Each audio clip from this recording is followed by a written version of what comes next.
This the just conference will now be recorded. you see this image, what is our impression? The room looks messy, untidy. This is our impression, isn't it? The room looks messy or untidy, and you know, messiness is usually seen as negative. But the right kind of messiness can actually make you more creative, efficient, and productive. Why it is so? A recent study at the University of Minnesota found a clear link between chaos and creativity. So if you are working in a messy room, may inspire you to be far more innovative than those in a tidy room. Okay. So you may ask question, why so, sir? Essentially, creativity calls for thinking outside the box. So in order to do any data science project or in order to learn any machine learning algorithm, so we should think outside the box, okay? Because it is about rejecting convention and striking out in a new direction. Now you see, consider another data set I am. What is the randomness you have found? So this is the data set about, suppose you are having some set of numbers. What is your impression if you are being asked, okay, if you take a number blindly, okay, then what is the probability to get a number? You can answer this question because we have basic knowledge of the probability, and this is, you see, the probability is equally likely. The probability to get any number is always 5. Okay, so this is the idea I like to give you before starting decision tree. So in the next sample of data, you see what is the probability of finding 5 again? Probability of finding 5 is becoming 2 by 5, isn't it? Because that is, probability is increasing, you see. And again, in the third sample, you see, probability is increasing further. That means if there is more homogeneity in the data set, if there is a more homogeneity in the data set, probability is increasing. Again, you see, probability of finding 5 in the fourth data set is 4 by 5. It is increasing further. And finally, we are getting a data set, having a data set where the probability of finding 5 is 1. So you look into the data set, all the objects are same. Okay. And in the previous data set, majority of the objects are 5. Okay. But in the first data set, majority of the there is no repetition of the same object. Okay, like you go back to the, this is like you go back to the room. So this is, the room is messy or untidy. That means I will call it is, there is a randomness. Okay, here in the first data set, randomness is more, little less, and you see in the last data set there is no randomness in the data set. So we'll call, if there is no randomness in a data set, okay, we'll call it homogeneous data set. Now we'll implement the machine learning algorithm using our computer implement, but thanks to God we are having a visual tool. Okay, though we are not able to quantify okay, amount of randomness, but I know this is too messy here. Okay, this is less random, like that we can do, but we cannot quantify. But computer need to quantify the randomness in a data set. Okay, so the objective is to, so if the randomness in the data set means I need to quantify, that is randomness in a data set. Thanks to statistics, that is, if you find the standard deviation, if the standard deviation is 0, that means it indicates the homogeneity in the data set. But our concern is not like that. So with thanks to the mathematics, there is a mathematical formula we'll explain in details to quantify the randomness. Okay, here the I know in a classification problem I am having some classes, positive or negative class. In a 2-class classification problem, I have a positive class or negative class. So in classification problem, you see, we'll calculate the frequentist probability of element belongs to particular class, that is, which is pi. Okay, So we'll calculate for, suppose we are assuming that there is a 2 class. So it is in the most layman term, what is entropy? It is a measure of uncertainty in your data set. It is nothing but measure of disorder or uncertainty. You can think impurity, that is, you can think it as a measure of purity as well. Okay, it can be think of a measure of purity. Okay, so in this slide you see I have considering, go to the previous slide. So we are having suppose 100 data points in our data set. Now the objective is to understand how to calculate the impurity in your data set. So I have in my sample, I have 100 data points and 30 belongings to the positive class and 17 belongings to the negative class. So what is the P plus 30 by 100, which is equal to 3 by 10? And what is the P minus P negative, that is negative class, that is 70% of the sample containing, that is negative, belongs to class 1 or class 0 like that. So 70 by 100, it is about 7 by 10. So how to calculate using this formula? This is the Shannon's formula. Using this formula, how to calculate the randomness? You see, positive plus P plus out of that is 3 by 10 log 3 by 10 minus, because summation, you go back to the formula again, summation of I equal to 1 to C, where C is the number of class. So here there is a two class classification problem. So there is one, that means 3 by 10 log log base 2 3 by 10. This is, it is comes approximately 0.88. So this is the level of disorder in my particular sample data set. Okay. So in decision tree, our objective is to calculate the level of disorder. Okay, in my data set. So in the classification problem, you will use the entropy in ID3 tree. There is a tree called ID3 tree. So generally ID3 tree uses entropy to measure the disorder in the data set. But in case of regression, because you see tree classification and regression tree, it is called, it can be used to for regression analysis also. So in a regression analysis, the response variable is actually continuous variable. So in case of continuous variable, we can use the standard deviation to measure the disorder in my data set. Okay.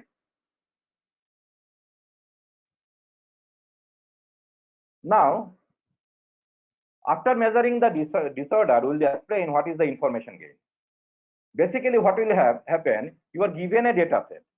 From the data set, that is, data set is a structured data set. I'm talking about the structured data set, unstructured, not a complex data set. In case of unstructured data set, complex data set like a image, I need to extract the feature. So I have to go for deep learning algorithm. Here our objective is to select the feature, and GB sir already taken the class about the feature selection and extraction mechanism. So I need to select the feature.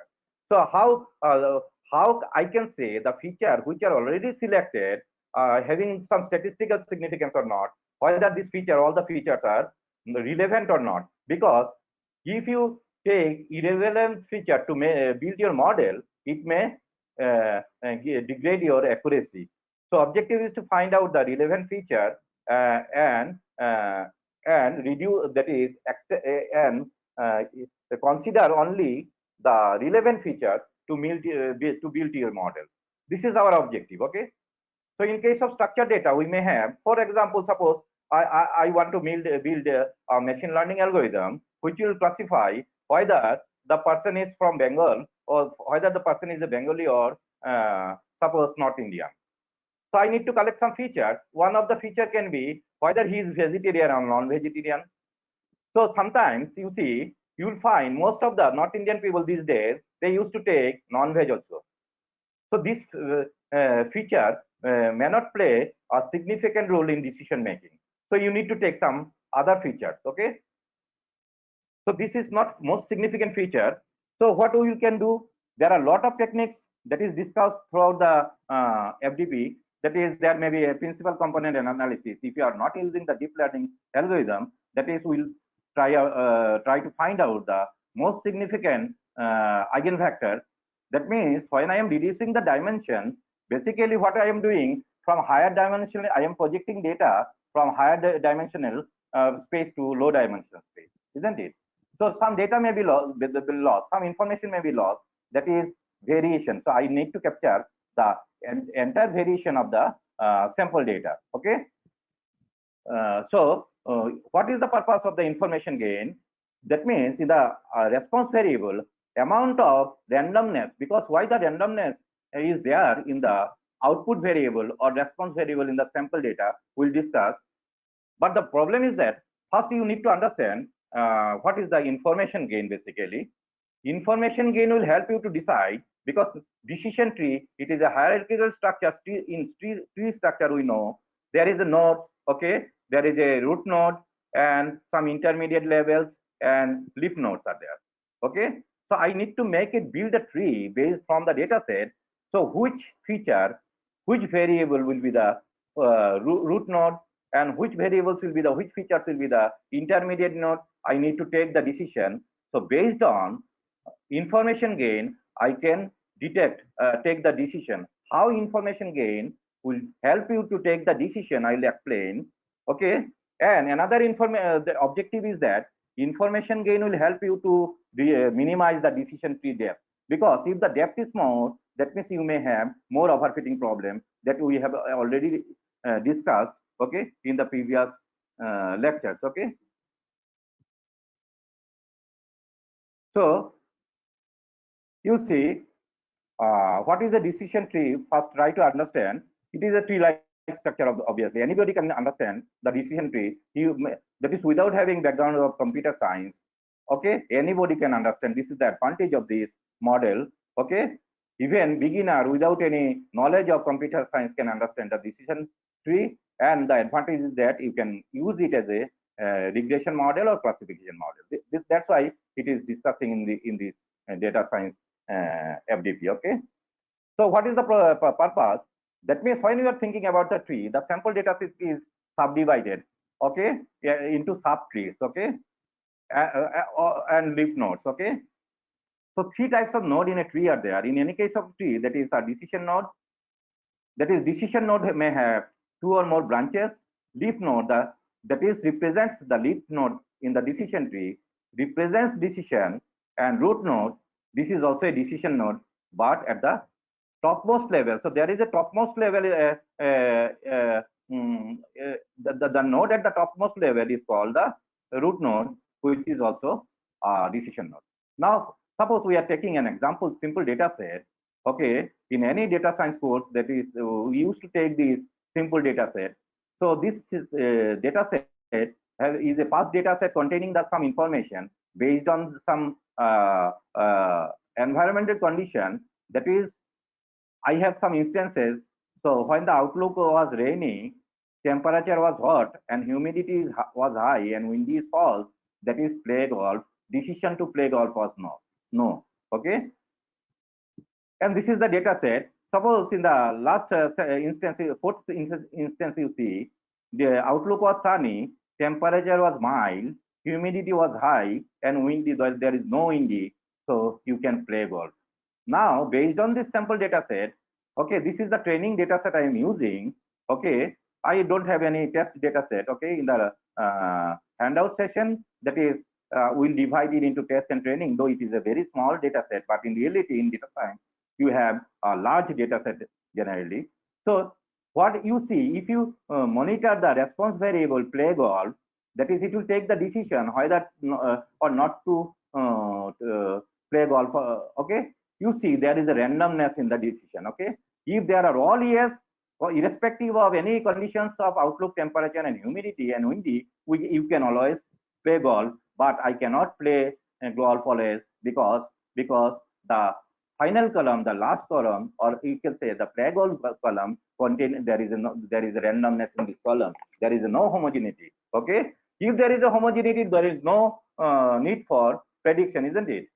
I know the sun rises in the east every day, so I am not going to build any model to say in which direction the sun will rise tomorrow. Because here, if you make a data set recording sunrise, direction of sunrise every day, you see in your data set every output is always that is east. Okay, but here sometimes I can play, sometimes I cannot play. That is, it looks like Kavi Ha Kavi Na, isn't it?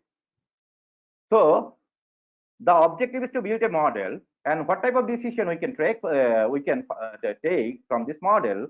So using the data in the table, we are interested to build a decision tree to model that can be used to predict if John would play golf or not based on outlook, temperature, and humidity and wind in a particular day. Okay, this is our objective.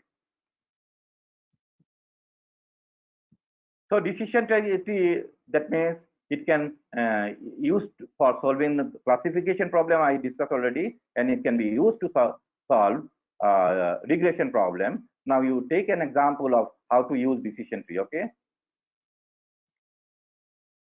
So first in decision tree, find out that why there is a, first try to understand why there is a randomness in the response variable. Okay, because the randomness in the response column is created by the features. Okay, so entropy, high entropy, there is a high entropy in the because in the case of example, that is, if we are having a record in which direction the sun rises. Okay, so what is the decision column containing all east? That means that is the feature is not added any randomness in the output variable. When feature is not adding any randomness in the output variable, that means this is called universal truth. Okay, but in reality we are having randomness, because in the case of example, selling ice cream, you are recording the temperature and number of ice cream sold every day. What you will find, if you find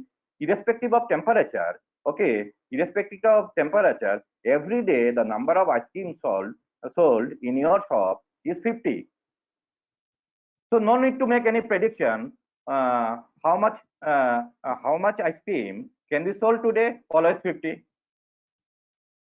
But here the prediction, and when you are going for predictive model, you cannot ensure 100% correct accuracy. Okay, because we are going for prediction, and because we are having a randomness in our data set. So objective of the model to increase the accuracy in your model. Okay, but you cannot achieve 100% accuracy. For example, if you are can predict that is in which investment in stock market. Suppose my advisor told me to invest in this particular firm, then I invest, I'll be gaining money. So there will be no that is in lottery. If it is, you can predict every time. That is, if you purchase this number, you will get the first prize. So there will be, so always in real life there is always uncertainty. So we cannot achieve 100% accuracy. Make it sure. Okay.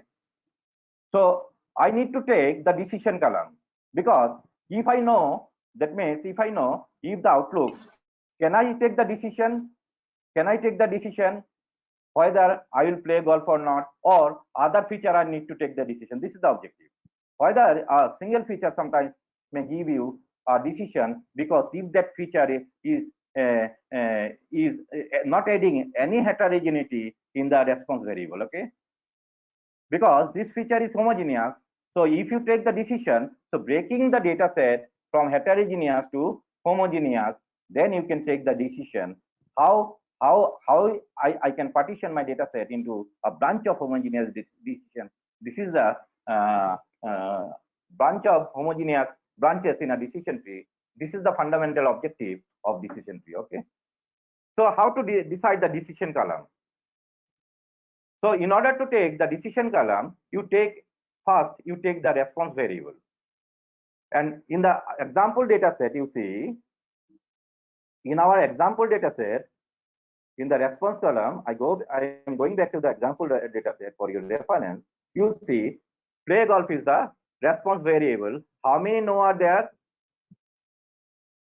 How many no's are there? Is it visible? Sir, 5 no's. 5 no's and 9 yes are there, isn't it? So you count the frequency. That is, this is the number of no and yes. that is 1 and 0, you can say. The 5 no and 9 yes, okay? Because we are having only 14 instances in my data set, okay? So I have made a frequency table of the response variable, okay? Yes is 9, no is 5 out of 14, obviously. So there are two columns in the frequency table because there are two columns are there are two values are there, yes and no. So 9 is yes, 5 are no.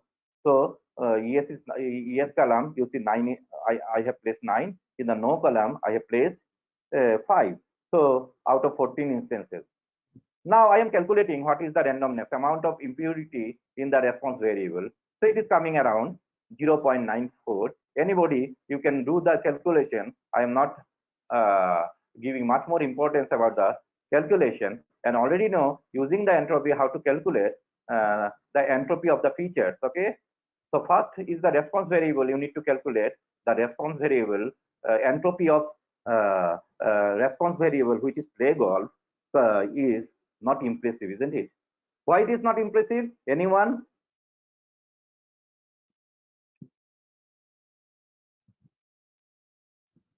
So question to the participants, why this is not impressive? Because it is less random. Randomness is very low. No, randomness is more.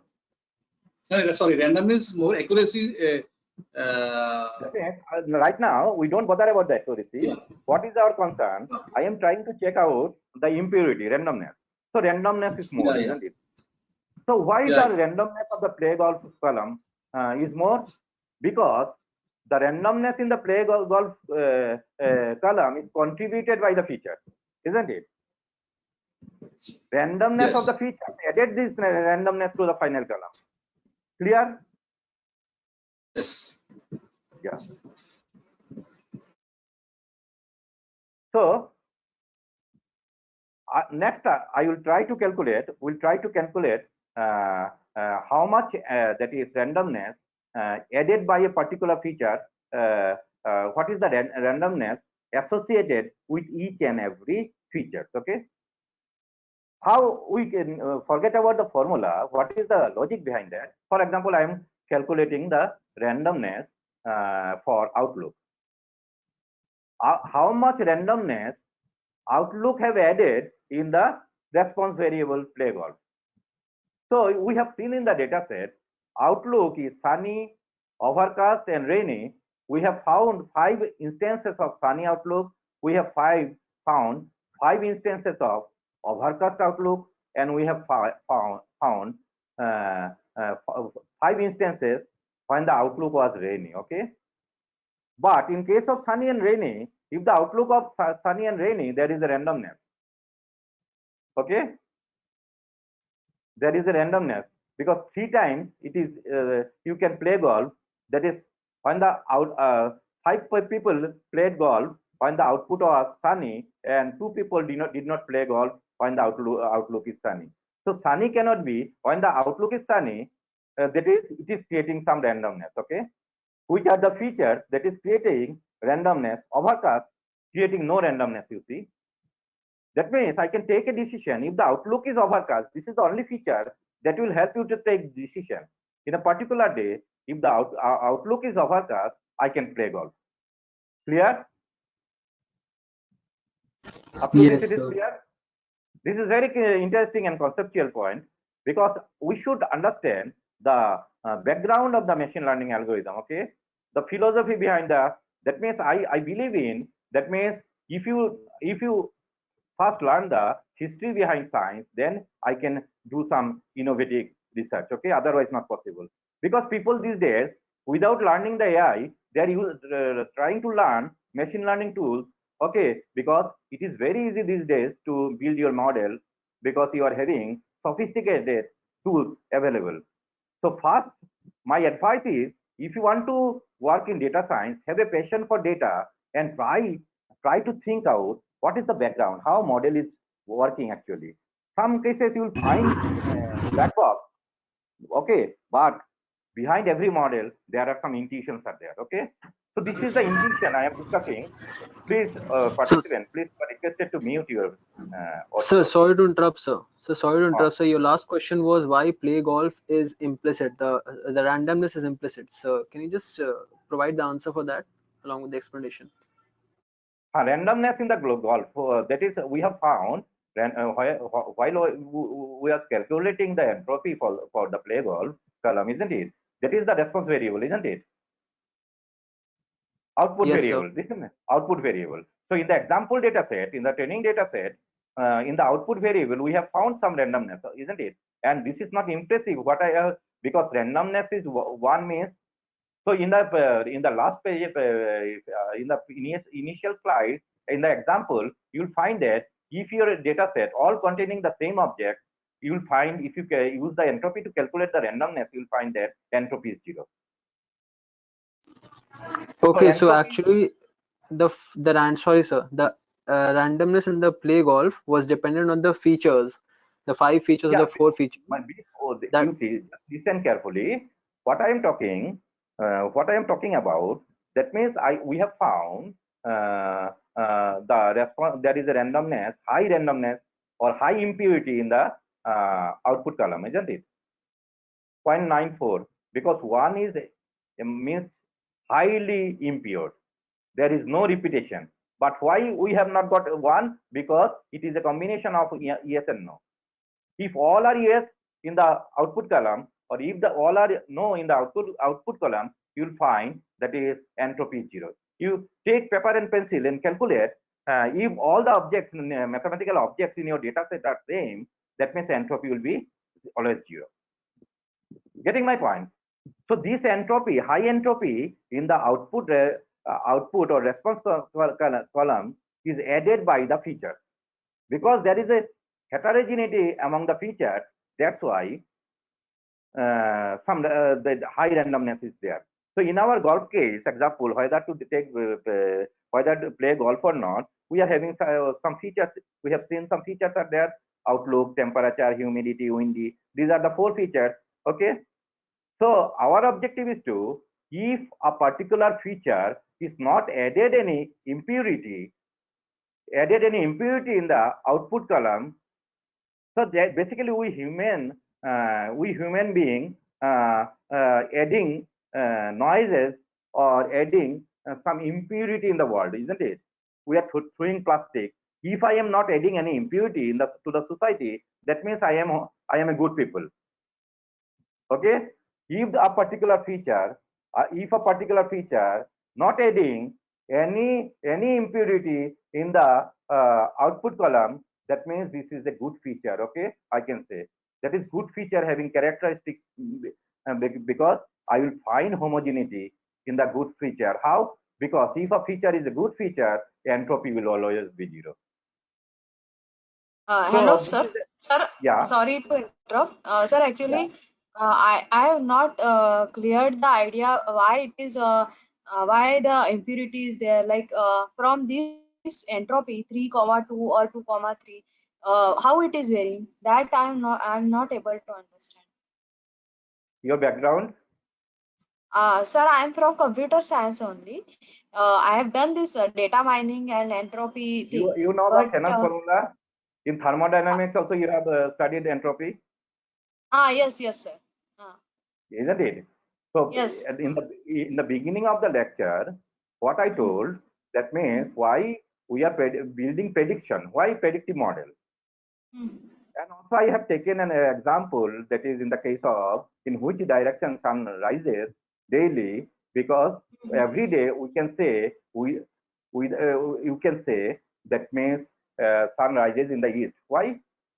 Because 500 years data set, if you look into the data set of 500 years recorded data set, you will find not a single day when the sun rises in the west. Okay. Yes, But sir. in reality, we are going for predicting model. Try to understand. We are going for prediction model because our data is not homogeneous. Because our behavior is not homogeneous. Our purchase pattern is not homogeneous. Okay.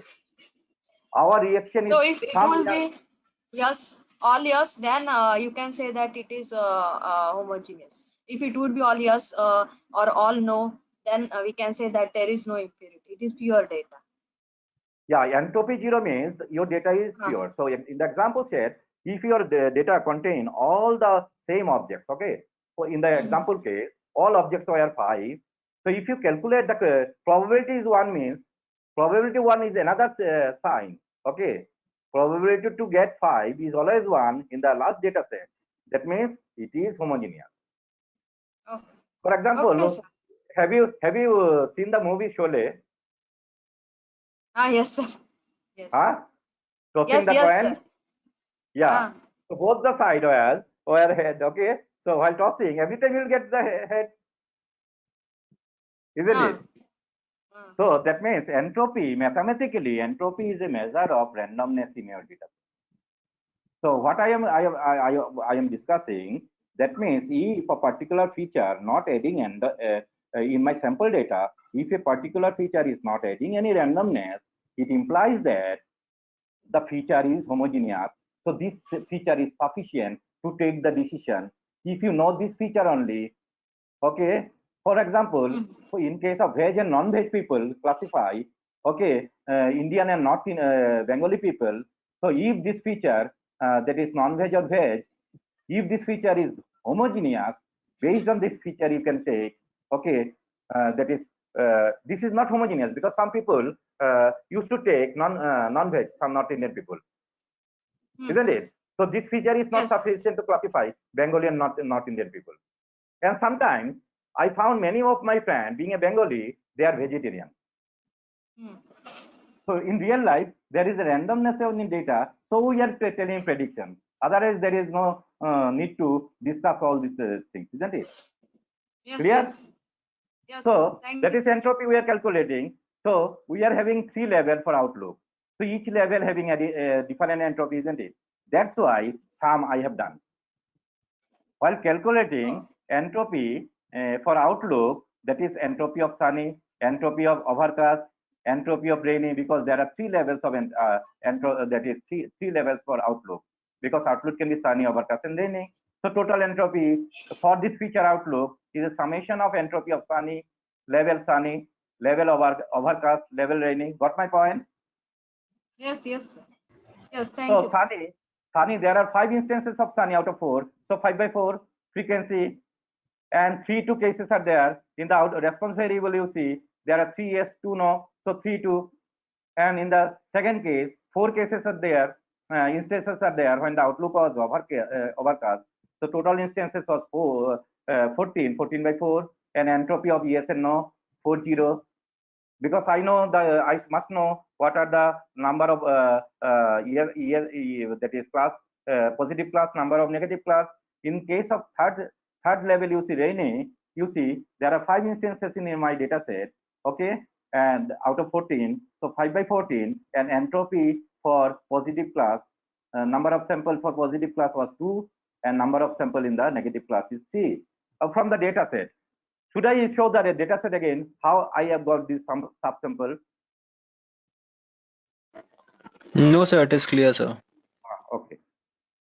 So I am getting, thanks to mathematics, I am able to calculate individually now entropy for 3 2, the same formula, very basic simple formula.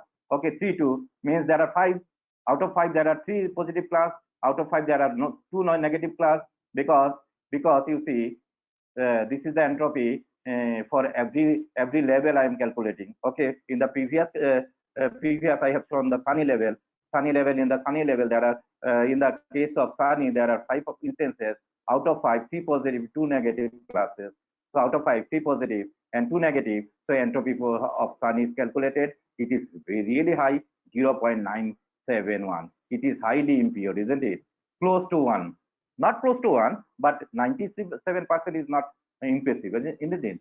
But my best choice is entropy of overcast. You see, in the example cases, in the subset I have taken, in the overcast case, there are all are positive class in the data set, and there is no negative class when the outlook was overcast. So how I have calculated, you see, there is purely homogeneity. In the overcast instances, all are yes. All are yes means homogeneity. That's why entropy is 0. That means it is pure data. Okay, it is pure data. So overcast, the label overcast have not added any impurity in the response variable. Clear up to this? Is it clear? Yes, Yes, sir. sir. Yes, sir. Okay. Now similarly, same process I am following, and I am calculating the entropy for rainy. So what is the entropy? Total entropy I have calculated. Entropy to play, that is, what is the entropy of the outlook? What is the randomness of the outlook in the response variable? Okay, this is total randomness is coming amount around of the outlook feature is coming around 0.693. Clear? If you calculate it, you will be getting this value, obviously. Clear? So can you interpret that negative sign on both the This is the Shannon's expressions? formula. This is the Shannon's formula. Okay, this is the Shannon's formula.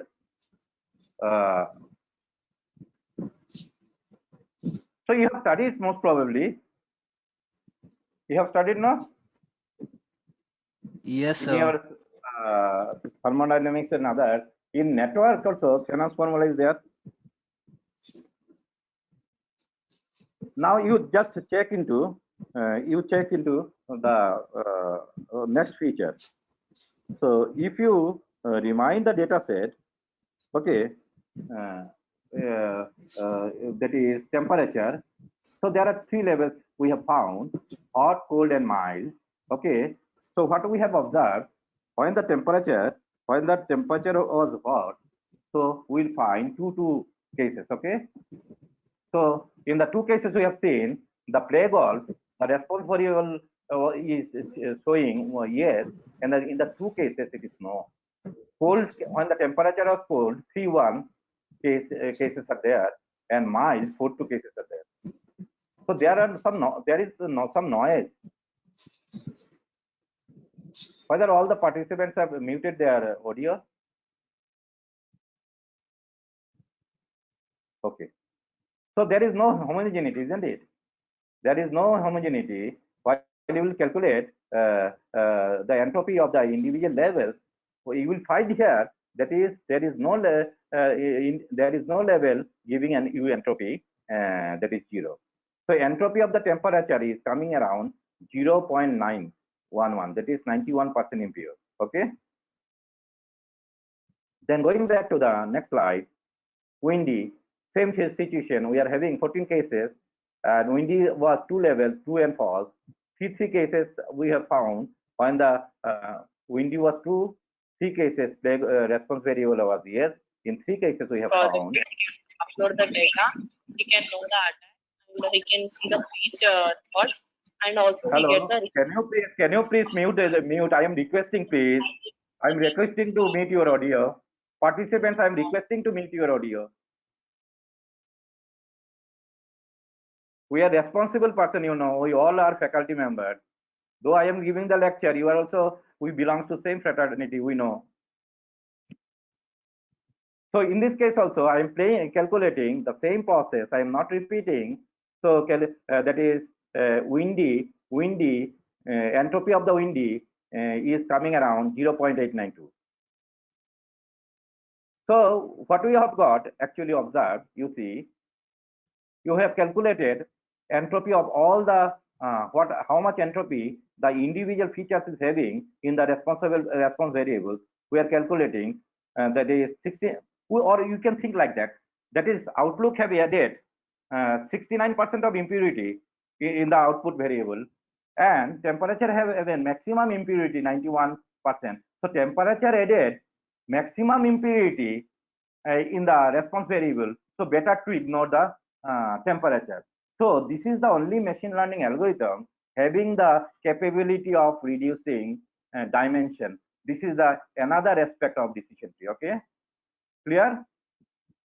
Otherwise, you need to go for principal in a regression. You need to go for principal component and analysis to find the eigenvectors, isn't it? Principal component, which is a eigenvector. Okay.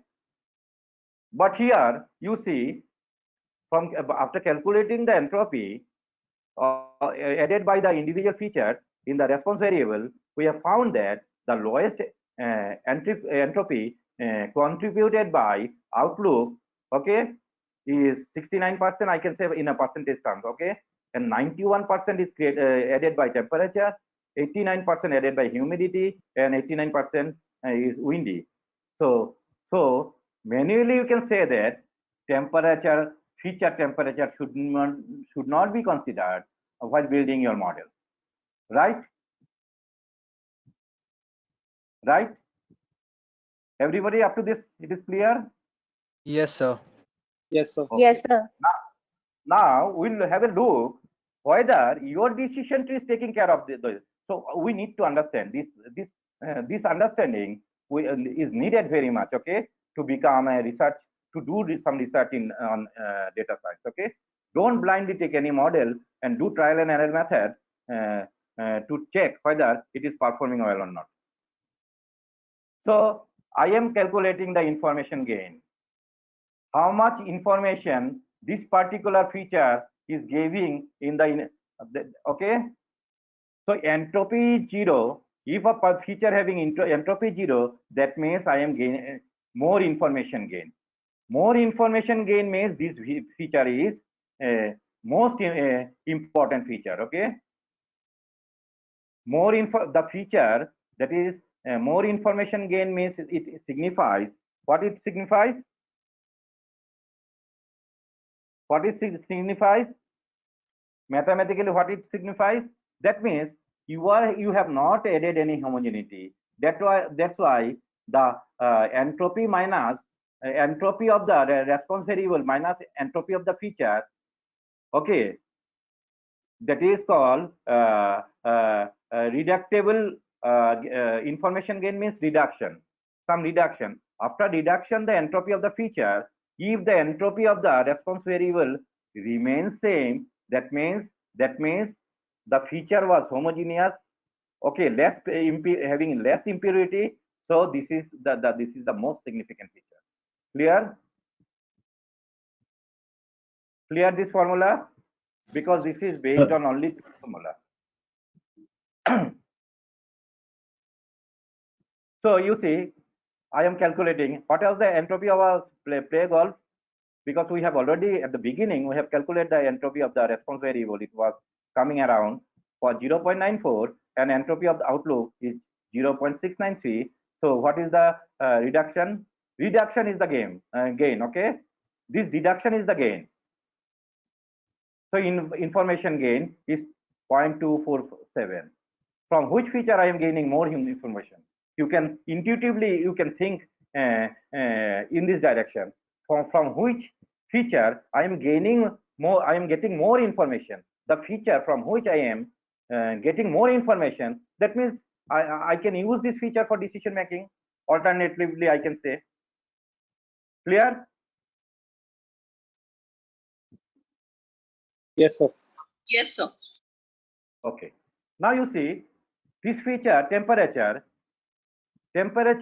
Okay, what amount of information gain from the temperature feature, it is less in compared to the outlook feature, isn't it? It is 0.029, it is coming around, but in the outlook feature it was 0.247. So if you compare these two features, which feature will be of our choice? Obviously outlook, not temperature, because it is not giving me much information gain. The feature which is giving more information gain is the most significant feature. So thereby this can be used to reduce the dimension. Okay. Now humidity, it is higher than temperature. You see, it is coming around 0.152. Okay. And windy, it is coming around 0.048. Okay. So you see, now what is my first choice to build the tree? What is my first choice? Which feature should we consider as a root in the tree? Outlook. Obviously, from this it is clear that my choice is outlook. But I know outlook is having 3 levels, sunny, overcast, and rainy. But you see, I no need to split overcast. When we'll go for splitting? Because first node in the decision tree was outlook. It is having 3 levels: sunny, overcast, and raining. But sunny and rainy need to be splitted further because it is giving, the entropy is not 0. So entropy is not 0. When the entropy of a particular level is not 0, we will go for further splitting. But in the overcast feature, you see entropy is 0. We have already calculated, so no need to split. That means if the outlook is overcast, no need to check other features. Go for playing. If all the Bengali eat fish, and if all the non-Bengali do not eat fish, so this is the only feature to take the decision whether the person is Bengali or not. Clear? Clear? So first node we have found, yes, in our the decision tree, we have found our first node, that is which will be kept in the root of the tree, and we have seen that it is having 3 levels, and overcast no need to be splitted further because it is giving the entropy 0. So if the entropy is 0, no need to split. So we are having lot of more work to do now because we need to split sunny and rainy. Clear? So I am going to the next slide. I am dividing. You divide the data now based on the features. Outlook, when all the outlook are sunny, one partition. When all outlooks are overcast, another partition. When all the outlook was rainy. When all the outlook was overcast, you see response variable is entropy. That is yes. All are yes. That's why your decision tree, automatic building decision tree, is telling that if the output is overcast, play golf. You take immediate action. Okay. But if the outlook is sunny, I am in a dilemma whether to play golf or not. If the output is rainy, I cannot take the decision. So I can traverse further in the tree. So I need to increase the level. So this is called splitting. Okay. This is the called splitting. Same process is applied. Okay. So sunny and rainy needs to be splitted. It is clear because I cannot take the decision. And what we have found, okay, when the outlook was rainy, okay, and what was the temperatures? In all the cases, temperature is not homogeneous. There is a randomness in the temperature, but there is no randomness in the humidity. When the outlook was rainy, 3 cases, the play golf for you to know. In all the 3 cases, what we have observed, when the outlook is rainy and when the humidity is high, we can take decision, don't play golf. Clear? Clear? Yes, sir. Yes, sir. And when the outlook is rainy, okay, based on temperature, you cannot decide because temperature, cold and mild, 2 cases are there. But humidity, normal is there. Okay. Windy is also not same homogeneous. So when the outlook is rainy, okay, humidity is high, play golf equal to yes, no. And when the outlook is rainy and the humidity is normal, play golf equal to yes. So we are getting another feature we needed to take the decision from the data set. We have found that humidity could be our is the homogeneous feature. Based on these 2 combinations, so I need to traverse further because when the outlook was rainy, I was not able to take the decision. Okay. So based on that, I can conclude that if the output was rainy and humidity is high, that means we arrived at a decision that is negative. And when the output was rainy for a particular test data and the humidity is normal, you can give the decision, John, you can play golf. Okay. So up to this, your data set is created. That is your decision tree is created. Now we stuck at sunny. So again, you take the snapshot of the data set. Okay. That means when the outlook was sunny, what are the different features? What are the features, temperature, humidity, and windy? We have found 3 cases. When the outlook was sunny, play golf was yes, but only sunny parameter we cannot take the decision. But interestingly, what we have found, when the outlook is sunny and the windy is false, play golf equal to yes. And when the outlook is sunny and windy is true, play golf equal to no. So outlook sunny and wind equal to true and false, windy feature will give you the decision of the class. Okay, firm decision, because when the outlook is sunny, wind is false, play golf equal to yes. But if the outlook is sunny, wind is true, don't play golf. So I can arrive at a decision. Okay, so you see, final decision is tree is builded, and automatically the temperature feature is not considered by your model.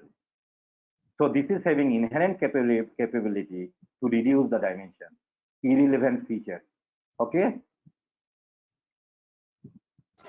Yes, sir. Up to this, any questions? Yes, sir. So what do you mean by information gain? I mean, when it was 0.24 for humidity, what does that Information. 0.24 mean? That means you are having, suppose you are having, while reading a newspaper, so you want to know whether the CBSE Board 12 exam is cancelled or not. You want to get this information. Okay. So you are reading a paper, but there is only the information about that is some pandemic situation and other. There is no information about that is board examination. Okay, that means this paper is not providing any information. So when I am talking about information gain, that means it is giving, this feature is giving information to take the decision. Based on that, you see this tree is calculated. Information gain is giving you the insights. That is when the outlook is overcast, it is giving you the information to take the decision. It is not like that all the feature will give you information to take the decision. So we call those features are not relevant features, do not have any GB sir rightly told you that is some features are do not have statistically that is we can statistically you can say that is do the variable that do not have any statistical significance. For example, complexion. If you say complexion, because in Indian cases, if you say the complexion is black, okay, or brown, he is Indian. It may be this complexion may be irrelevant. Okay, hair is black. This feature you have considered to classify European and Chinese. So this feature may be relevant. Okay, may not be relevant and completely irrelevant. Okay, so our objective is to ignore the features. This is those not providing any information gain. Okay, automatically it is not considered in building the model. This is I want to mean. That is, this feature is not providing any information. I am not gaining any insight from this feature to take the Clear, decision. sir. Okay. Clear. Thank you, sir. So, Thank you. Welcome, dear. sir, how we can get initial data set for building a model? Yeah. How we can get the initial data set? How can you? How we can get some data set initial that you have the data set with you, depending on the Okay. 4 attributes. How from where we can get this? No, data set in you search the net. These days, data set is every golf data set. If you search, probably will find data set is there, but it is very small data set. It is to explain only, okay, how the model is built internally. Okay, but this model manually I have constructed maybe different. While you Nilanjan will discuss about how to build a decision tree model, you may find some variation, because you see human interpretation, because these are all categorical variable. No, all the variables in my data set was categorical variable, so I need to give some numerical level. So depending on the numerical, there may be some variation in the model that is that will be generated by scikit-learn, or if you use the Python or other. Okay, but So that's the my concept question. is Instead of using the model that is available in the various tools, how we can build our own model for the research no. purpose? That means in order to build, basically we are not building our own model. Most of the cases we are not contributing. Frankly, I'm telling we are not contributing in a two machine learning domain. What I am doing, we are using data science is like that. From different domain, we are using the scientific process, methods, and algorithms from different domains, and you are tuning the algorithm. That is, as rightly said by probably in the today's class by that is Chakrabarti sir rightly said, that is that is what we are doing actually, kernel tricks. We are try to learn kernel tricks, because you see, what is the kernel tricks can be like that. I am finding my own kernel for this data set actually. Right. Basically, I am using the same model, or sometimes I am going for some ensemble algorithm to increase the performance. So, what could be the kernel? I am trying to find out the kernel for this particular data set. Okay. So, what is the kernel tricks like that? Saptarshi sir at least told in the beginning, probably the first day or second day. That means kernel function. For example, suppose we are having 2 points, okay, 0.4 and 0.5. They are very close together. If you draw a vertical line to separate these two classes, for example, 0.4 belongs to class 1 and 0.5 belongs to class 2. If I draw a vertical line to separate these two classes, what may happen? You see, you will be confused. That is, there can be misclassification, isn't it? There can be misclassification because it will touch the border line. That's why support vector machine try to increase the margin. Okay. So what will be you do was that is 0.4 and 0.5. If you multiply by 1000, okay, then 0.4 will become 40 and 0.5 will become 50. They will go far away, so a line can separate. Okay, a hyperplane can separate. This is the key concept. This is the philosophy. This is how you have to think. What my right, point? Sir. Clear, sir. Oh yeah, right. Thank you.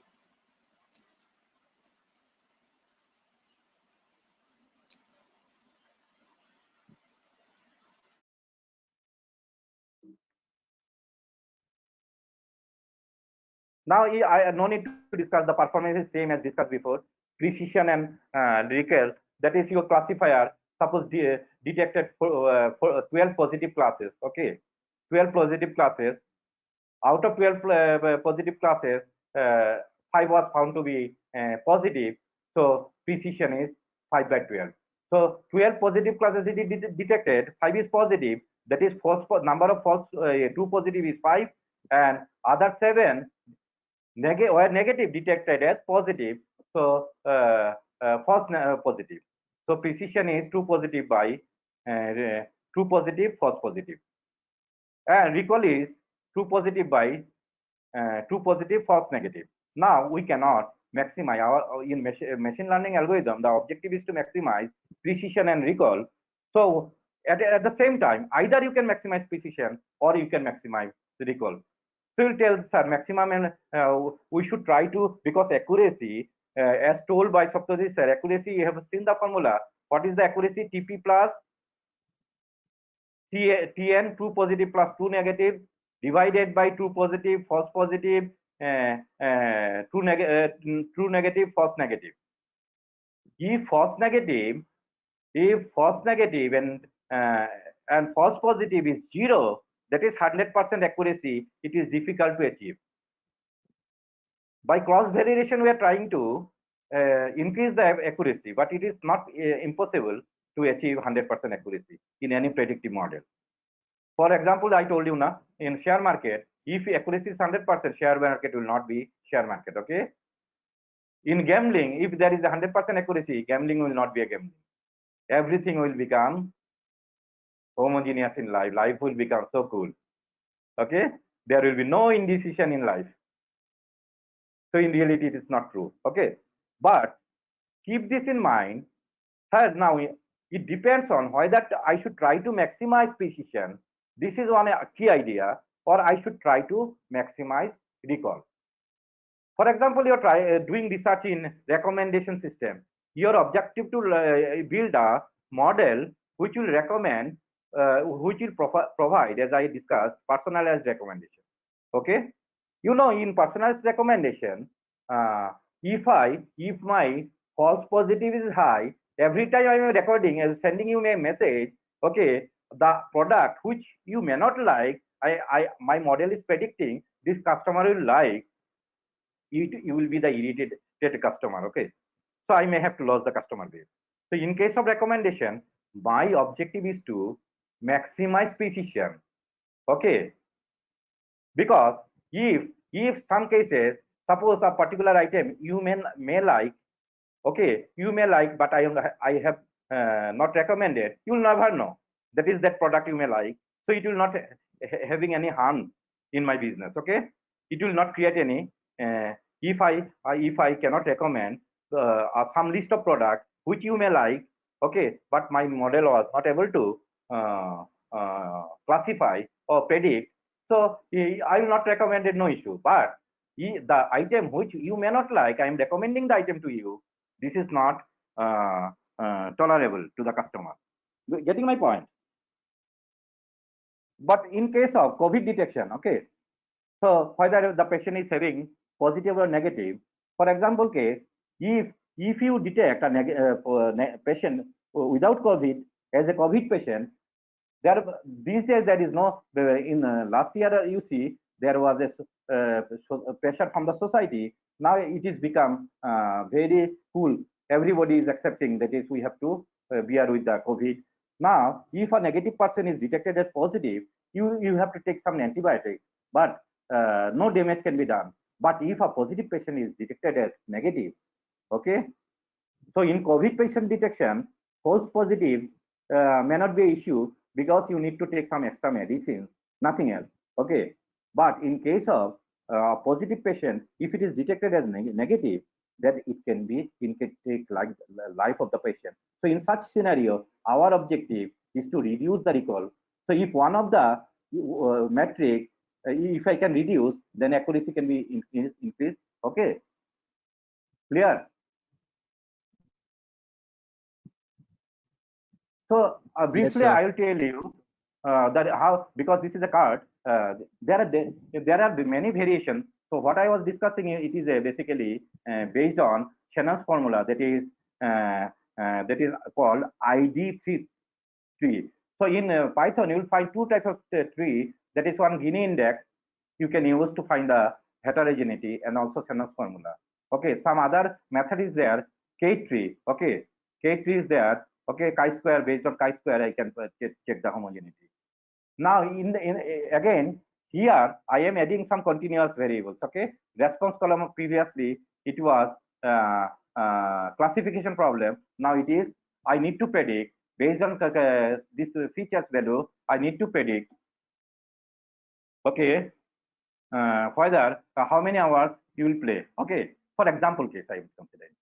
So here you see how I need to follow the same process, but in our case we'll use the standard deviation to calculate the entropy. Okay, and when to take the decision. Okay, when to take the decision to know whether to split or not. So we'll take another measure, that is coefficient of variation. Coefficient of variation will help you to take the decision whether to go for further splitting or not. In the previous cases, if the particular level having entropy 0, we will go for further split. But here, if the particular feature having coefficient of variation below 10%, will not split. So I will go first. So standard deviation will use the. So I will calculate response variable. Count number of instances is 14 because it will be needed to calculate the average. I will calculate the average of the hour plates as standard deviation 9.33. Coefficient of variation CV is the standard deviation by mean into 100%. So 23% I am getting the coefficient of variation. So there is a mistake. Deviation is written. So I will call it coefficient of variation. Okay. So these are the three parameters that can be used to build your regression tree. Okay, how I step by step. So I have calculated hour plate, that is overcast value I have taken from the set of overcast I have taken. There are 4 overcasts. Hour plate average standard deviation I have calculated. Rainy standard deviation I have calculated. Sunny standard deviation I have calculated using the formula. If you follow the slide, it will be self-explanatory, no issue. Just I am giving, I am hurry because next we are having, we are short of time. So just I have calculated that is the entropy, using the same concept But here entropy is nothing but the standard deviation I have multiplied. In the previous case, we have multiplied the entropy, but here we have multiplied the that is standard deviation. It is coming around, outlook coming around 7.66. Now, like previous cases, standard deviation reduction you are using, we have used the reduction formula to find the information gain. Here also we will use the reduction formula. Okay. So I will consider here most maximum the information gain, the feature which is giving you maximum information gain is the decision node. Here the feature which will give you the 100 highest standard deviation reduction is the most homogeneous branches. Okay, so I need to calculate the standard deviation reduction. So standard deviation for our plate I have calculated, same formula, nothing to continue. So standard deviation reduction I have calculated, standard deviation reduction formula I have calculated. Okay, so this is for temperature I have calculated temperature minus this, that is I have calculated standard deviation reduction for hours outlook, standard deviation of the response variable. Okay, standard deviation of the feature, it is coming up around 1.66. So like that, like standard deviation reduction for temperature 0.17, same process is used. Standard deviation reduction of humidity 0.28, standard deviation reduction of 0.29. So we are satisfied with this with this because output is giving me the most important feature. Same data set. Obviously, in the classification tree, outlook was the important feature. Here also outlook was found to be important feature because it is giving, outlook is giving maximum standard deviation reduction. Okay, clear? Sir, I didn't get that standard deviation reduction part, sir. If you can just shift to that. That is different. That is in the previous case, entropy of the response variable minus entropy of the feature. So we'll take the maximum. That is, we are deducting the. That means again same concept here. Same concept, because if standard deviation is 0, so standard deviation reduction for the response variable will be high. So it is the more information gain. Okay. Higher the difference, that means higher the difference means less is the entropy. Less is the entropy of the feature. Okay, that's why. Nothing else. That is entropy of the response variable minus entropy of the feature will give you the information gain. Here also consider same information gain is standard deviation of the response variable minus standard deviation of the feature. So this difference may. So if the standard deviation of the feature is minimum, so standard deviation reduction is maximum. So what is signifies when the standard deviation reduction is maximum, the feature is homogeneous. There is less randomness. Clear? Clear, sir. Thank you, sir. Very good.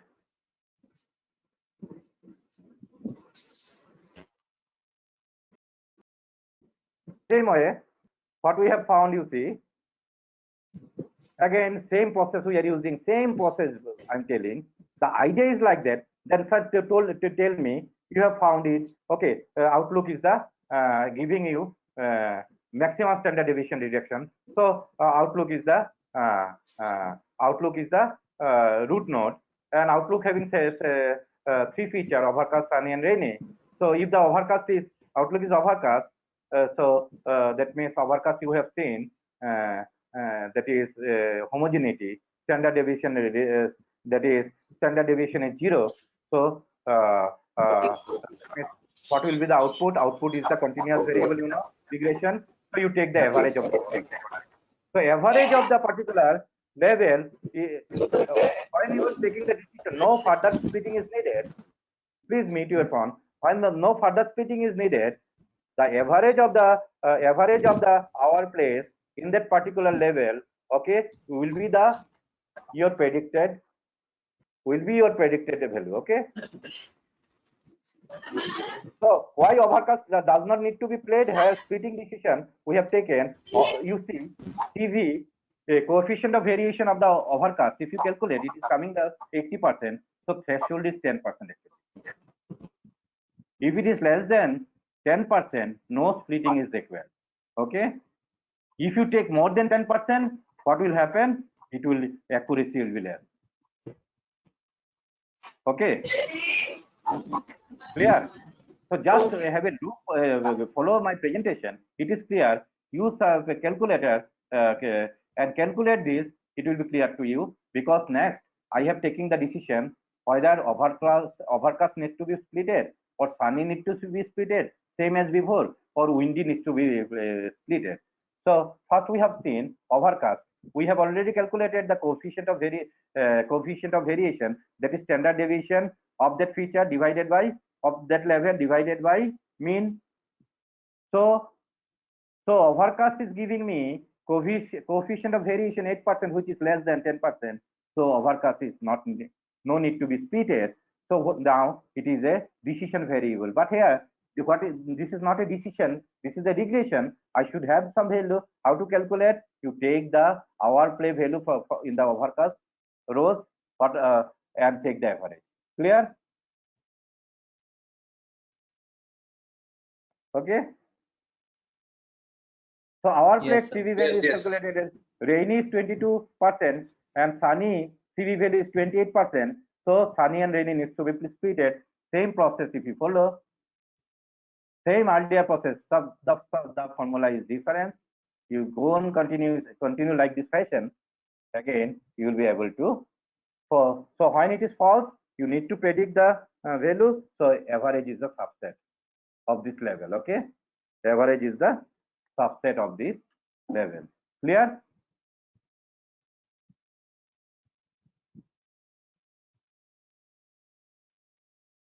So this is how you can build your. So what is the interesting findings? So same model, just using some method. In case of continuous variable, I need some mathematics or statistical formula to check the homogeneity. Okay. So we have standard deviation. Okay. And to take the decision whether the nodes to be splitted or not, I need another formula, that is coefficient of variation. Based on that, you will be able to build the regression tree. And what is the value in the leaf node? That is the average of the subsets. Okay. Clear? Yeah. So average is very good.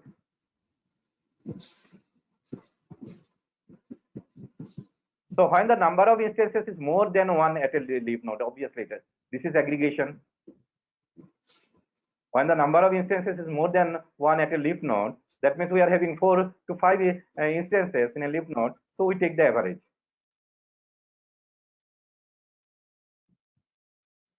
So sometimes, any machine learning algorithm suffers from underfitting and overfitting, and your decision tree is called also non-parametric machine learning algorithm. Why it is called? Can you tell me why it is called non-parametric machine learning algorithm?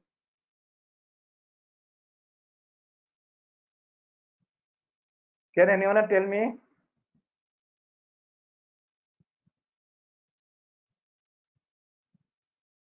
It's a type of rule-based, in parametric, we are trying to find a function that fits the data points, isn't it?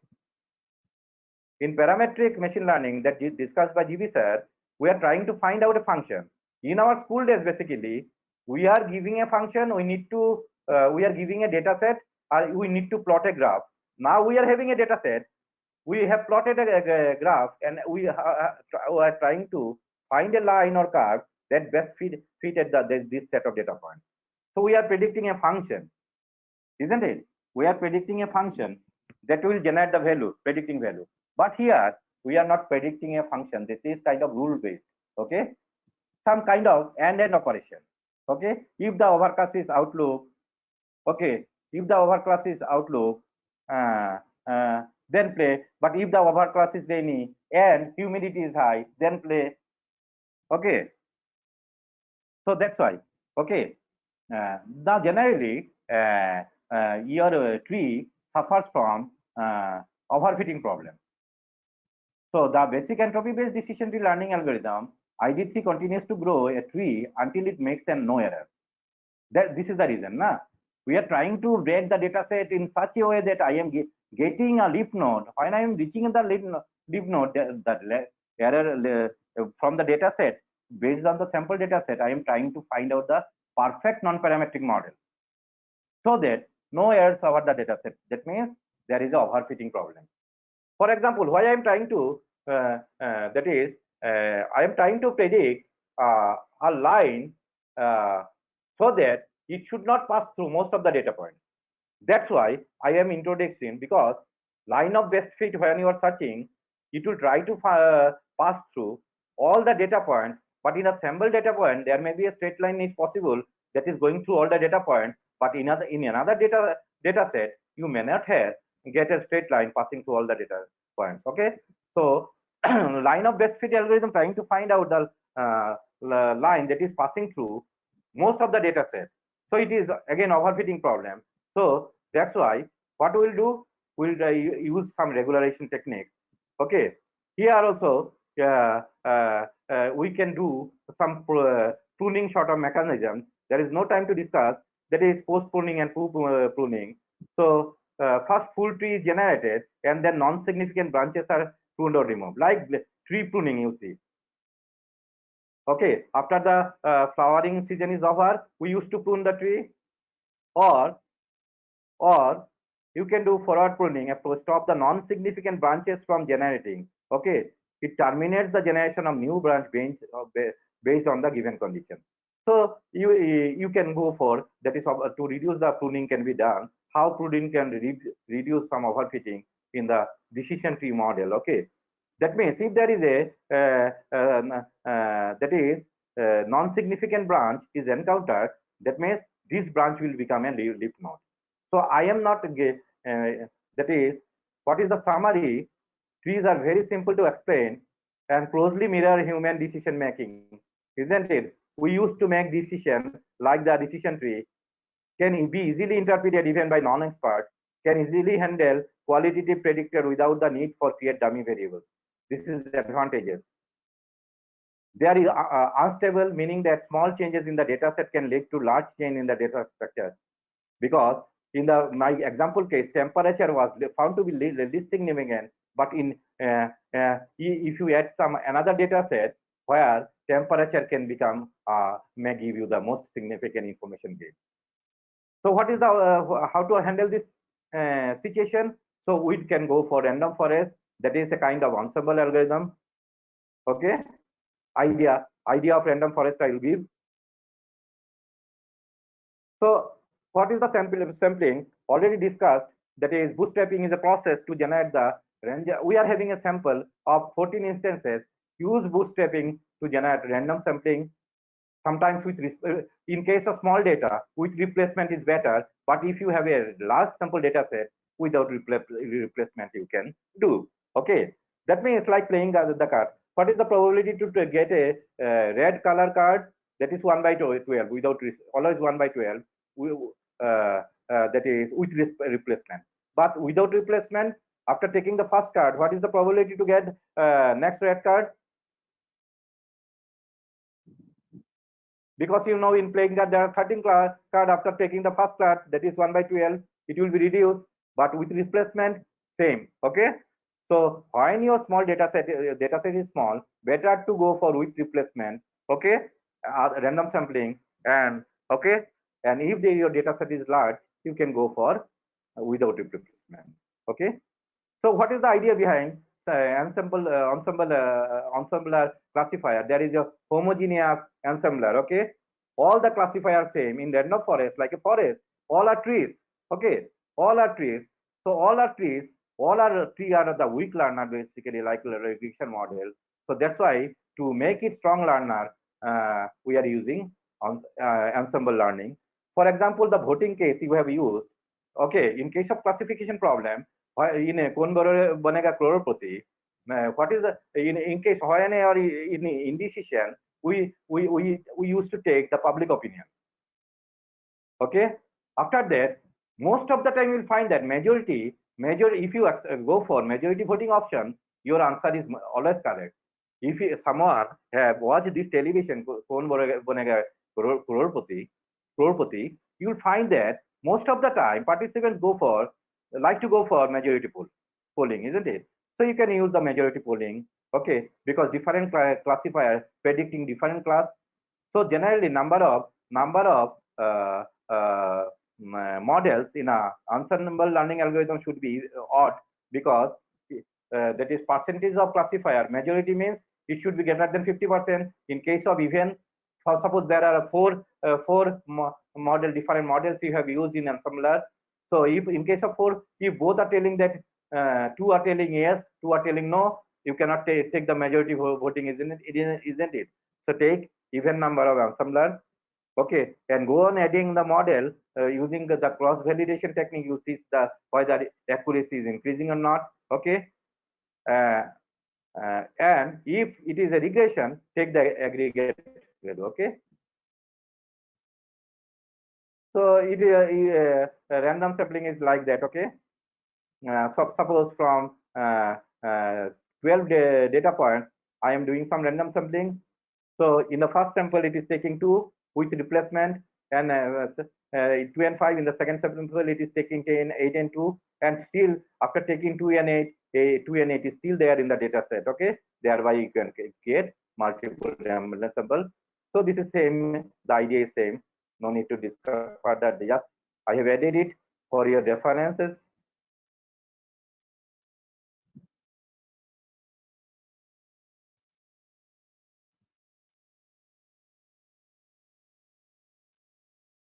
So this is the idea. So we are having decision tree built with different samples, random samples. So every decision tree is different. Okay, in some decision tree, your maybe temperature feature is included, because in that particular data set, temperature may found to be more homogeneous. So that is a high variation. Okay, high variation of overfitting. Decision number of decision trees there we are using.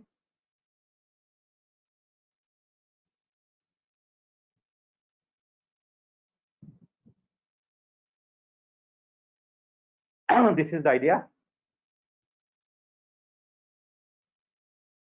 So just follow this slide, you will get the idea. I have given all the ideas. Any questions?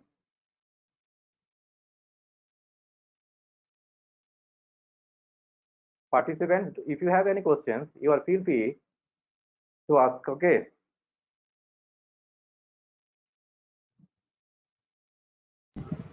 Sir, is Yes, it sir. possible to show the bagging and boosting with some specific example, means the steps, what we need to follow You'll find exactly with some data? these days, because of just what I tell you, that is, it is not possible because within the very short period of time to discuss all those. But if you have a passion for learning, if anyone have a passion for learning, and some basic questions, okay.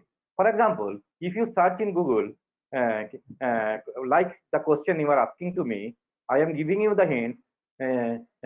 Example of bagging and boosting with example, okay, or bagging and boosting with example. If you search, you'll find many things, okay.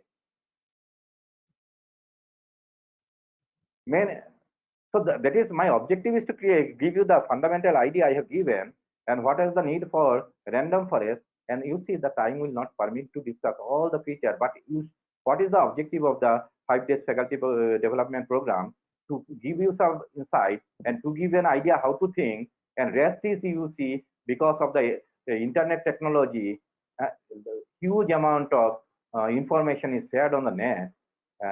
If I am interested in learning, then at any point of time, if you search in Google, there are many sites providing. For example, you see, there is a site, StarQuest, okay. There is a person, he is so, within 10 to 5 minutes, he is presenting the machine learning algorithm so lucidly, anybody can understand who have a passion to learn, okay. Sometimes if you spend every 10 to 20 minutes for listening lectures from StarQuest, it will be really helpful for you, because you see, everybody, it is an interdisciplinary, lot of things are there. It is not possible to learn because we need a lot of people involved in the project to do some to produce some machine learning deliverables. Okay, we need statistician. Earlier speakers rightly said. So everybody we are learning every day. So we should have a passion for learning, and everything will be automatic. You believe? I believe. Thank you, Hi, sir. sir. Next Thank thing, you. Sir, I have a For that's question, why this. sir. Sir, Yes, can any variable be yeah. implicitly random Yeah, in totality? generally see, sometimes you see in our data set, if you break the data set, you will ultimately, it is guarantee you will find some based on one feature, you may not get it. But after that, after considering a combination of features, you will be able to take the decision, because I am going from heterogeneity, I am going to homogeneity. Because in real life, same data will never occur, isn't it? For example, in a transaction data set, you see my purchase bill is 5,000, your purchase bill may be 100, isn't it? But we are having a group having the purchase same amount on an average monthly. That is how to identify this group. Saptoshi sir told you that is clustering, natural grouping. So in real life, we are having randomness everywhere, isn't it? So that's why I am talking about predictive models. We are thinking for we are going. So this is giving us that this world is random. There is a randomness associated in nature. So this gives us an opportunity to write, publish some good research paper, isn't it? And get an opportunity to teach cutting edge technology to the students. Otherwise, life will become very boring, isn't it? So thanks to the randomness of nature. So we are here because there is a randomness in nature. So we got an opportunity to do some research, isn't it? And it is created job opportunity. Nothing else, isn't it? Do Yes, we sir. have any more questions for sir? And Sir, you listen. If you stay in the group for a long time, I can share if I get any good article or information or my research paper, I can share. Those who are interested can stay in the group. sure, sir. Okay. Okay. Sure, sir. Sir, are we having the hands-on session Yeah. you To mentioned check about? whether, yeah. Those who are interested, please request to stay for hands-on. My scholar will show you how to use the scikit-learn and Python to build your model, decision tree model. Okay. Okay, sir. Some And of sir, you I are would like to take this opportunity to like give you the credit. You took 2 lectures, even though you are no. facing a lot of problems in your home. Actually, I requested because it is not possible. I have too exhausted because due to the situation I am facing over last few days. So I have requested my scholar, can you please whatever I will be discussing, can you show in Python? Thanks to him, he agreed. Okay, and many of the participants have agreed to be present up to 5. So no issue, because we should try to learn every time, isn't it? So Niranjan, have you joined? Yes, sir. Thank you, sir, for the wonderful introduction and the wonderful presentation also. I'm like quite glad to join this And meeting. also one thing I forget to mention, Yeah. this is my deep sense of appreciation. These are my students. They helped me a lot during this pandemic situation, and so they have helped me to make this presentation because I don't have sufficient time. I send him the information on behalf of me. Nilanjan made this presentation. Okay, so some of the credit goes to him also, because Yeah, as thank you. a coordinator, it is very difficult to do everything. I need to cook, I need to take care of my family, I need to communicate with the speakers. It is very tough game. Okay, thanks for your patient listening me. Yeah, thank you, sir. Thank you so much, sir. Yeah, so I'm taking over. So I'm sharing my screen. Probably I'm audible clearly. Yes. Yes, sir. Yes. Yes. Yeah. So yeah. Nilanjana, just check like, are you Yes. made the Yes. presenter? Okay, right. Yeah. Thank you. Thank you. Yeah. So probably my screen is also visible to everyone. Yes, sir. Yeah, Right. okay.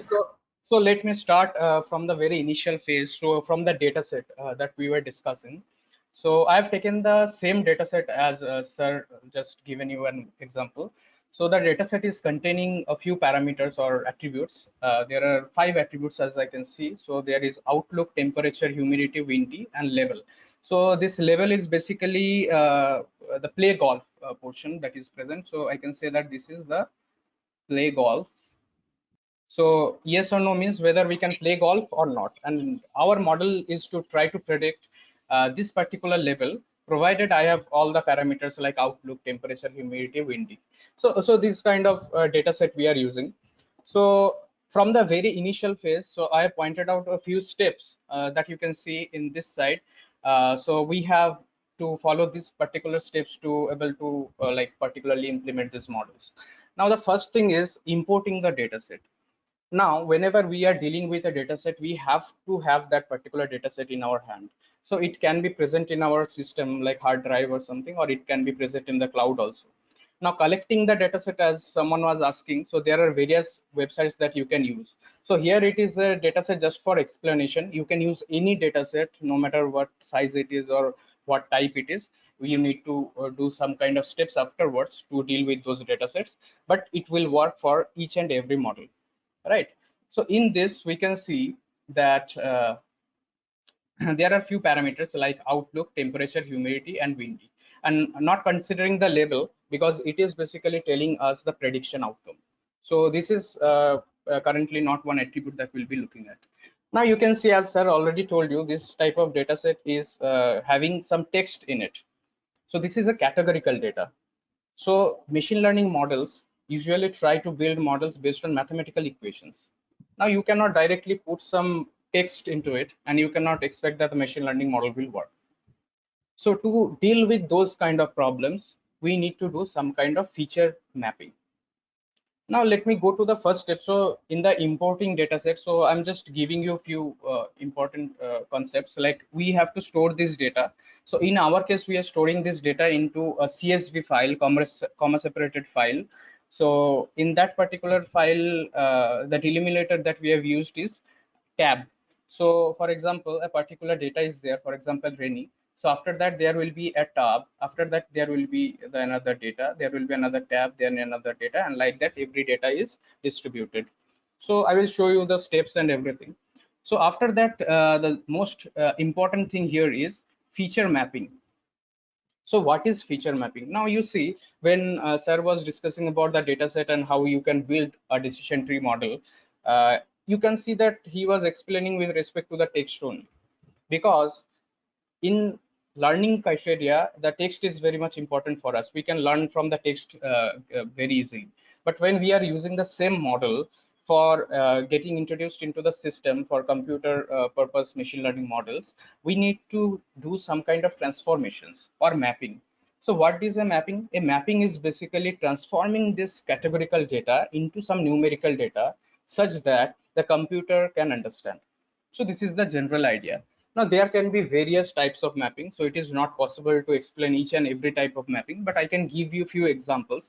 For example, consider this particular column, the outlook column. So what there are three distinctive values: rainy, overcast, sunny, right? So these three distinctive values we can number them, right? For example, I can number rainy as 0. So this will be 0. Overcast I can describe as 1. Sunny I can describe as 2. So wherever there is sunny, it will be 2. Then again overcast, it will be 1, and so on. So it will be done for the first column. For the second also, what we can do, we can have something like for hot it will be 0. For mild it will be 1. So 0, 0, 0. Cool it will be 2. So for each of the columns we can do that. Now you can see that we are able to transform this text into some mathematics or some numbers. Similarly, for label also, we can do that 0 and 1 and whatever we want. So this is the numerical transformation. Now I can give you another example. Like we usually, when we are dealing with machine learning problems, we deal with vectors. Now what are vectors? Vectors are generally the representation of the simple text that we are dealing with here. So the representation of the vectors of this form, it can be for, something like for rainy, it can be 1 0 0 1 0 0. For overcast it can be 0 1 0. For sunny it can be 0 0 1, and so on. So we will do some examples and we can try to find out that which particular mapping is better and why it is not good for a particular reason. We can just discuss that also. So this is the very basic idea of feature mapping. Now this feature mapping needs to be done in almost all data set if we are dealing with categorical text data. And machine learning models, as I told you, require some numbers to be given or some vectors to be given so that it can work. Now, after the dataset feature, we can see that there is another formation, that is the splitting of the data into test and train data. Now, this is also very much important because whenever we are doing something practically, the things change. When we are taking the entire dataset, as Sir was explaining, he was taking the entire dataset for explanation of the model and generating the tree. But what is the problem with taking the entire data set? You know, that if we take the entire data set, there is a high chance that it will increase the overfitting of the models because the model already have all the data and we are trying to optimize the model with respect to that. But in machine learning, what we try to do is we don't give the entire data to the model, but rather we try to give a portion of the data that will decrease the chances of overfitting drastically, you know. So our model objective was to split the data into test and train model. Now in the test data, it will be totally unknown to the model. And if we are using some kind of techniques like cross validation, our optimization overfitting can be reduced more. So this is the very general idea.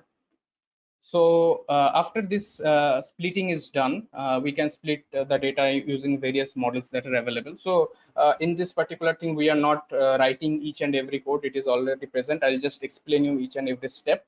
And also the splitting and everything, all the functions are available in scikit-learn. So we'll use those models. And apart from those models, as someone was asking, we can build our own models as per our work also. But it is since the very basic class, so we are not dealing with like building our own things. So after that, what we'll do is in the fourth step, we will analyze the model. Now for analyzing the model performance, we have very less amount of data, that 13 data you can see, 14 data.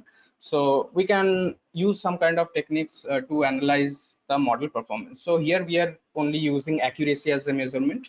Accuracy, as you all know, if there is, for example, 100 number of predictions, out of which if 80 are predicted correctly, so the 80% will be the accuracy of the model. So this you will be using for evaluating the model performance.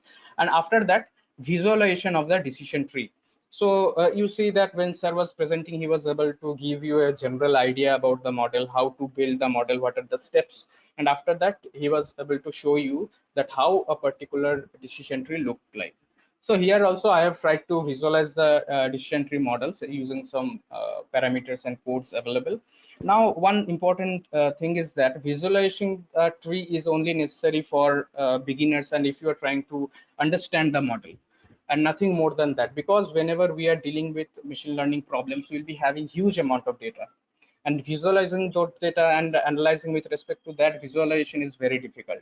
So if we're trying to improve the model, we'll be using the performance matrices like accuracy, F1 score, precision, recall also we can use. So after analyzing those particular criteria, we can improve the model instead of using visualization. So visualization is just for like showing you the model and how the tree is forming and nothing more than that.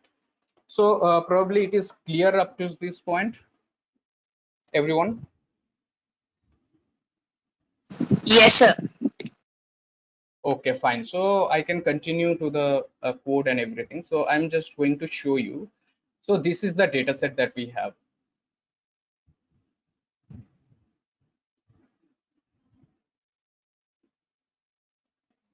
So you can see this is the data set that we have. So in the first row, you can see it is the header row. So header row, it is containing the headings of the data. So it is basically the attributes. Now outlook is an attribute, temperature, humidity, windy, and level. So each of them are separated by a tab. So you can see that this look like a space, but it is tab. It is not a space. So it is like /t in terms of computer science, you know. So the data is this. Now this data is stored in dataset.csv. So its extension is CSV file, right? Now if I so I have created one file, and the file name is decision tree, and another is decision tree version 1, so ver1. So I have already opened the decision tree. So you can see I can just maximize it. So it is clear, right? It is clearly visible, everyone? Yes, Yes. yes, Okay. it is visible. Okay, so let me start. So from the first thing, we need to load the libraries. So what are libraries? Those are basically the APIs that already have the functions that we need. For example, the decision tree classifiers, the various matrices, train test split that I told you, and pandas. Now, what is this? As I told you, we need to have a physical data set that we need to copy into the program. To do that, we need to use some model, and the particular modules are present in pandas. So it is basically a library that can be utilized for making dataset files into your system. Now we can use an import pandas. So the codes are here. I'm not explaining the codes in a much detailed way because you all know this kind of thing. So importing the pandas is basically just sentence like import. So it is the code, and you type the module name. For all the modules it is same. As PD means we are just renaming it as PD so that we can use the short form. We don't have to use pandas every time, rather we can use just PD. So this is the general idea. Now also sklearn is another module, but we need to get some portion of the module, not the entire module. So we are using some different syntax. You can see from sklearn dot means we are getting a particular section or class of that particular module. So if this is a package, this will be a particular class, and of that class we are taking a particular function, that is the test train split. Also similarly, we are taking the decision tree classifier from sklearn and the matrix, and from this matrix we'll be able to get the accuracy also. So you can see in the next slides and next portion. So the first step is to import the dataset. So this is the column names. So I have just given the column names here. It is not necessary for now. We will discuss it later why I've given this here. So loading the dataset. Now I'm creating a variable dataset and I'm loading the dataset files. Now the dataset is present in the root directory, so I don't have to give any information of the address. Rather, I can just give the dataset name, that is dataset.csv. Now, as I told you, this dataset file, though it is a CSV file, it is a tab separated file, not a comma separated file. So we have to use something called pd.readTable. Okay, so there is various functions like read CSV where you can directly read the CSV files, but you have to give the separation criteria specifically. But here, since we are using tab separated file, read underscore table gives me the dataset directly, so I don't have to do any kind of changes here. So if you are using a CSV file with CSV data, that is comma separated data, then you can just provide that particular code, that is read CSV, and it will work fine.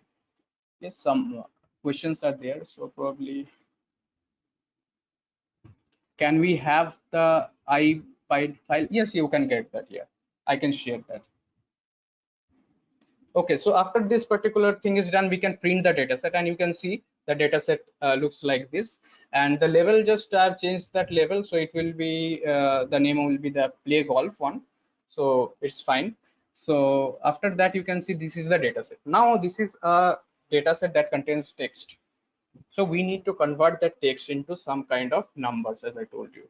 To convert this number, so these steps will be same for each and every programming you do, right? So you just have to know about the dataset, you have to read about the dataset. There is more to it, but the natural steps or the general steps are the same. So you can follow these steps for each and every data.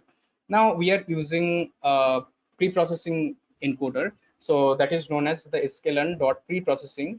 It is the label encoder. Now, what this label encoder will do is basically it will convert the text data into some numerical forms for each and every column with respect to each and every column, as I showed you during the uh, notepad version. So yeah, so you can see I have given target feature is column names. That is the column names that I have given here. So I'm just giving the target features. Why I'm giving those target features? Because those are necessary to be converted. Now, if you, for example, don't have all the data as categorical data, some numerical data are present, you can just reduce those, or you can just eliminate those from these column names, and you can get the same model working. Now this is the encoder variable. So I'm just using this label encoder and I'm just introducing it into the encoder variable. So we'll be using this particular encoder to encode those data.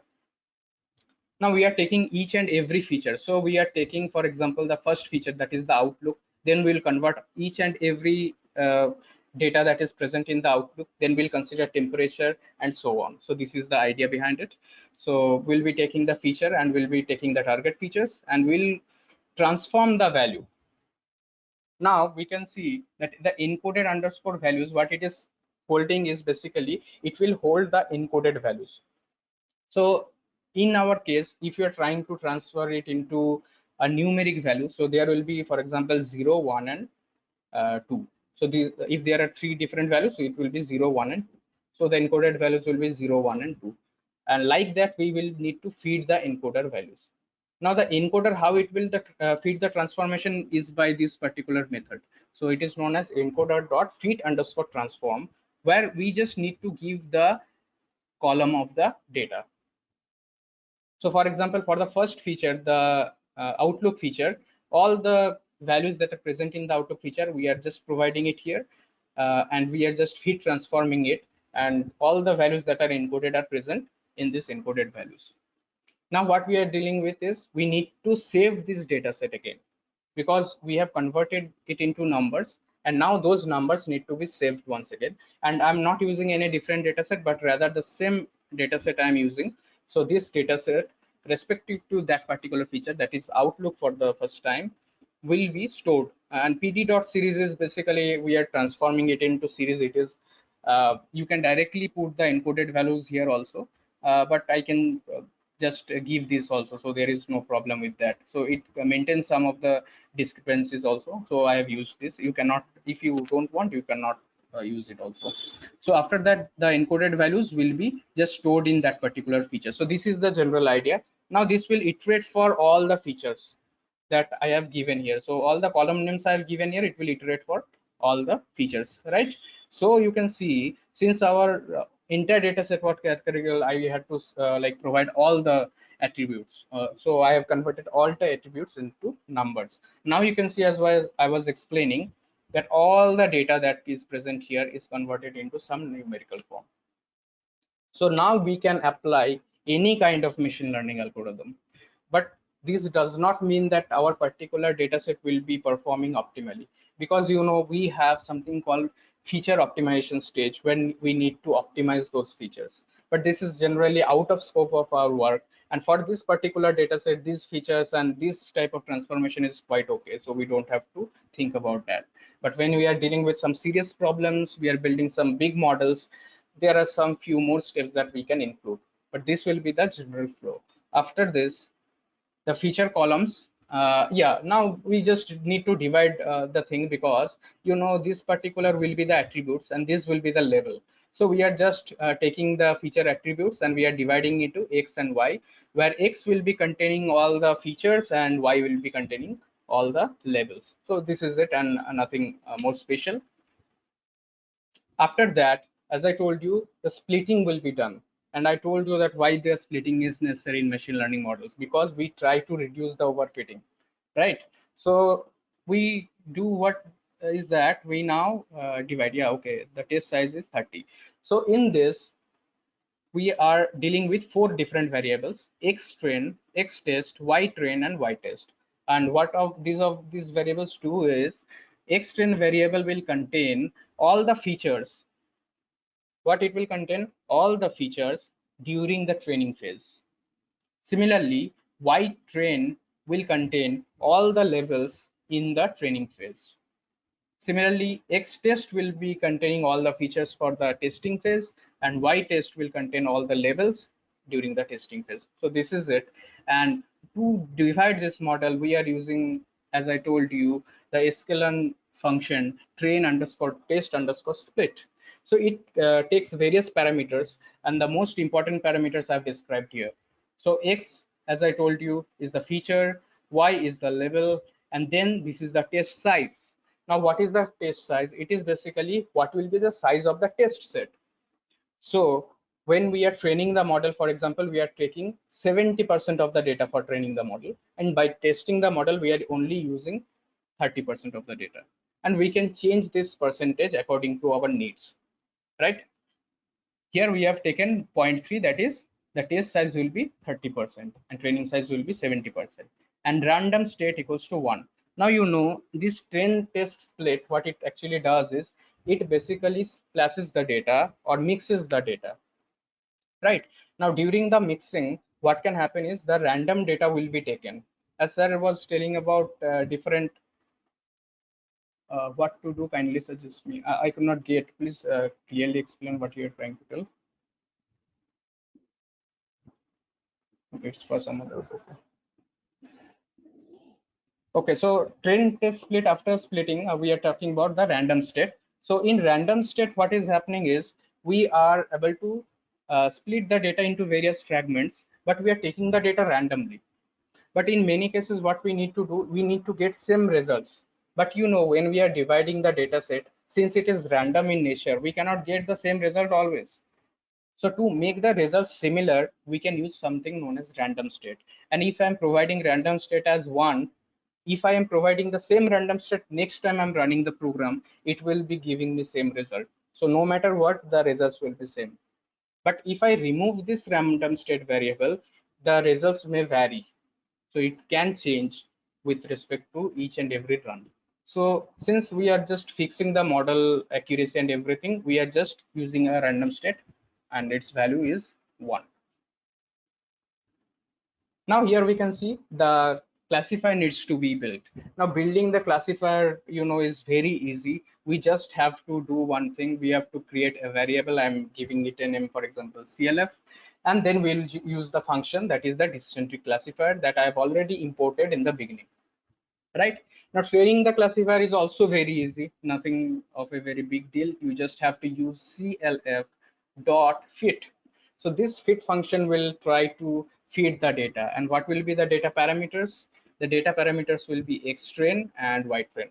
That's it. So whatever data we are getting from this splitting, we are just providing it in the training phase, right?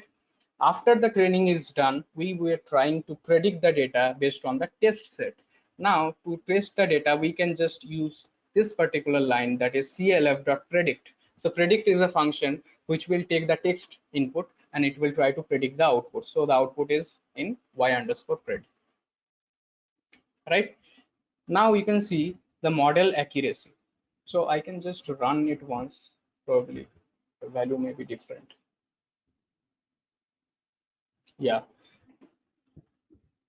So clf.predict. So after this particular thing, what we'll do, so now you can see our model building is over, our model training is over, and model prediction is also over. So our model is totally ready. So at this point, we want to test what is the performance of our model. So to check the performance, we can just check this particular value. So what is this matrix? As I told you, we have imported it from the sklearn. We are just using the accuracy score where we need to give the result of y test and y pred. So these are the levels that we want to check. The prediction levels, whether they are matching with the test levels or not, and how many them of are matching. So it is basically that, and it is giving an accuracy of 0.4, that is 40%. So there is a various reason that why this accuracy is too low, because we are using a very less data set. The model is not able to run properly, and also we are during the testing also, you can see the data set is too low.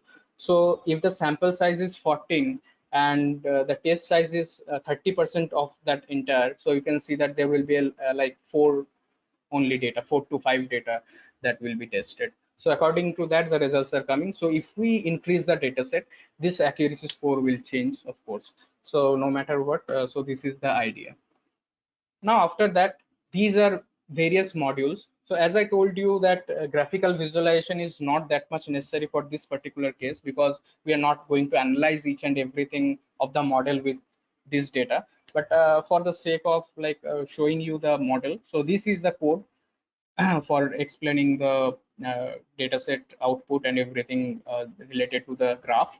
So you can see that after writing this code and giving the feature values, so if you want to know more about this code, I can explain, but probably it is not required. So after using this code, you can get the prediction tree, the decision tree, and you can see the various values that it is using to generate the tree, and all the classes is also present here.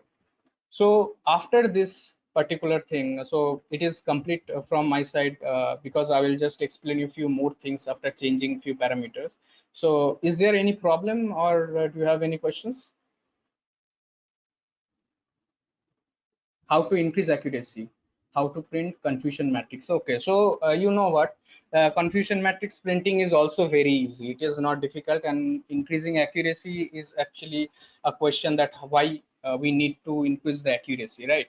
So as I told you, that increasing the accuracy will first require a very good data set.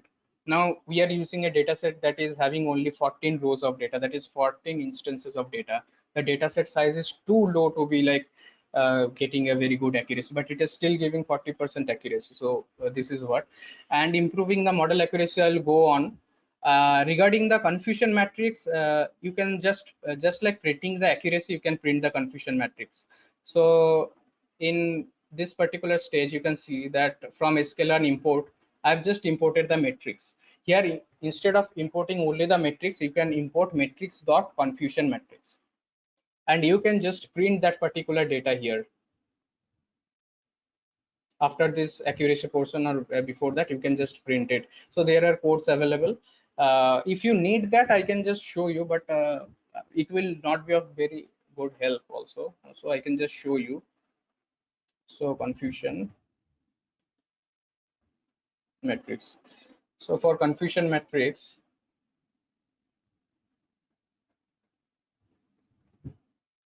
yeah,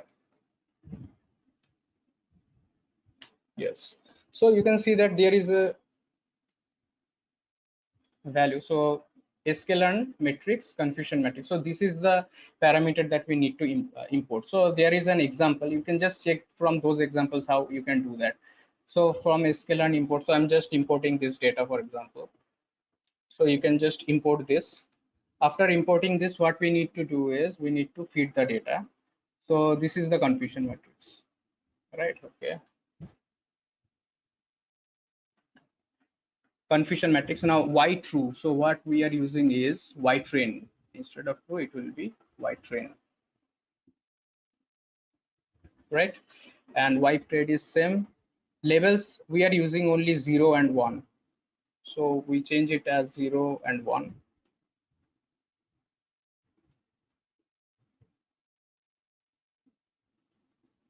Fine, it should do that. Okay, so just one thing is required. Y train needs to be changed.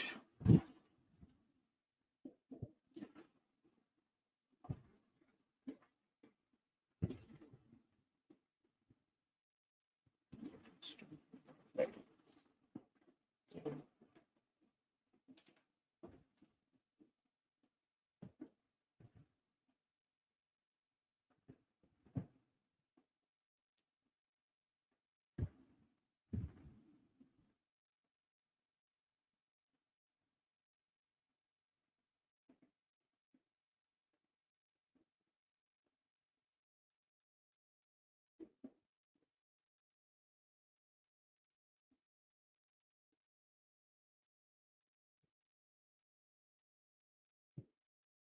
Okay, so it's only this one. Okay, this needs to be actually some changes needs to be done. So I'm just avoiding this particular thing for now. So it will be same, just we need to change the values. So it is in some different transformation that we need to do. So using this particular thing only you can do that, right? So you can use that confusion matrix, and this y test and y train values needs to be transformed in some way that we need to check, and after that we can just use that particular confusion matrix. So I haven't included that because I think that it is not required for this small data set. Okay, so after this particular thing is done, okay, yeah. So I'm just going to show you one more thing. So as I told you, the accuracy of the model can be increased. So we can use cross validation as a technique also. So using cross validation, what you can do, you can just use this particular test train size, and it will check that for which particular data set the model is giving the best results. So using cross validation is an option. Also, the test size determines what will be the accuracy of the model. For example, I'm changing the model as 50%. So 50% will be the test size and 50% will be the train size. And we can see that what is the model performance now. So you see that model performance has increased. So it is giving now 70% accuracy. Now, if I'm changing it, for example, 2%, that is only 20% of the data will be used for testing and 80% of the data will be used for training. So you can see if I change that particular thing also, the accuracy will change. Now, this value is changing because we are using some variables or the data with respect to that particular randomness. Now, if I am changing this randomness also, this accuracy will change, as I told you. So this model performance needs to be improved by using various steps that we can use. So this is the general idea. And one more thing that I'm just going to show is that, so this is the transformation that we did, right? Also, one different kind of transformation can be done. And this transformation, as I told you, is the vector transformation. Now, what is the vector transformation? Vector transformation or the one-hot encoding, as I told you, will be exactly same way. We will be transforming those categorical value into some numerical value, but those will be some numbers. But instead of numbers, we are now using some vectors. Now, what the vectors will look, it will look like Outlook. It will be having 0, 1, 0. So as I told you, just an example, it could be anything, but it will be having a dimension of 3 into total number of data that we have. So you see there is 3 values for each one of them, and for the entire number of data, that is 14 data instances we have, there will be the 14 data for the Outlook. So this is the vector representation. So if some of the data set is having only 2 values, that is yes or no, high, low, so then it will be having a dimension of 2 into total number of instances. So this is the general idea. And to do that, we have to do 2 steps. So the first step, as we already did, we need to convert the categorical data into numerical data. So the steps that we did here needs to be done once again. So first the data is categorical, then we need to convert into some numerical values like this one. So here what we have done the same thing. We have just converted the categorical data into some numerical data.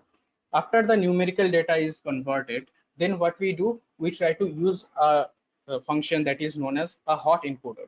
Now, what is a hot encoder? It is basically a one hot encoder. So from sklearn preprocessing, you can get that particular function, one hot encoder, and that particular function, what it will do is it will be enabling you to derive those kind of vectors from that particular numerical inputs. Now, what is the numerical inputs? So it is basically the encoded values that we previously worked on, and we will just use a function fit transform to fit these particular numerical values into those one hot encoding values. And then we can print the features. So as I printed each and every feature, you can see, and I have printed the entire data set also. Now, after printing the entire data set, it is similar to the previous one, but it is only containing now 0 and 1, as you can see, and it is containing a sparse amount of data, right? Now, why it is a sparse data? As you can see, for representing a single data, we need to have all the 3 values. So 0, 1, and 0, 0, 1, and 0. Here 1, 0, 0. So there may be some problems when we are dealing with huge amount of data. So this sparse matrix can be of difficult size. So we can use something known as embedding also. So embedding is generally a very high level of encoding that we usually perform in NLP tasks. So when you are dealing with this kind of tasks, these are very features that we can use. And after these features are done, each and every step is same. And you can see the results are also almost same because the data set is too low to be like any kind of having any difference. So this is the general idea of the model, and I will share with you. I don't know how, but I can share with you this particular program via mail. So if you have any queries, please ask me.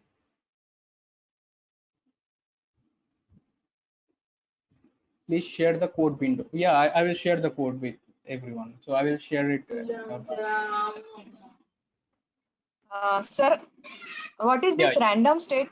Random state is equal to 1. I'm not yeah, clear with that. yeah. What you are saying? Random state, and what you are saying? Another thing.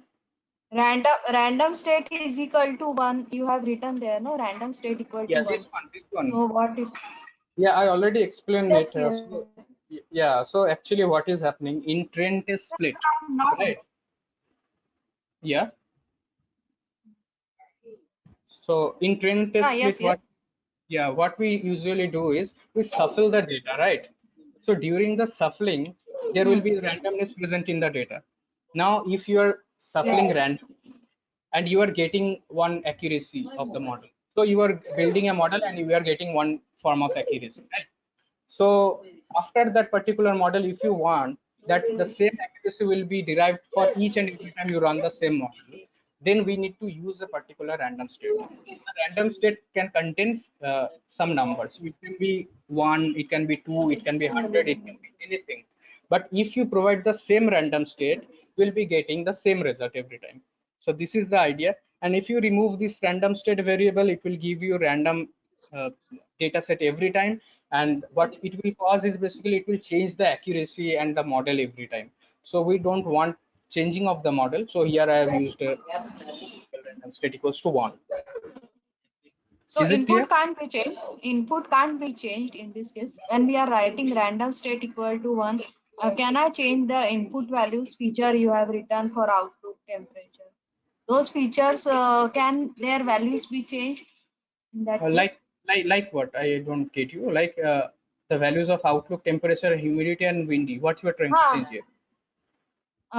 No, if I want to change that, like instead of 1, I'm writing there 2 or 0.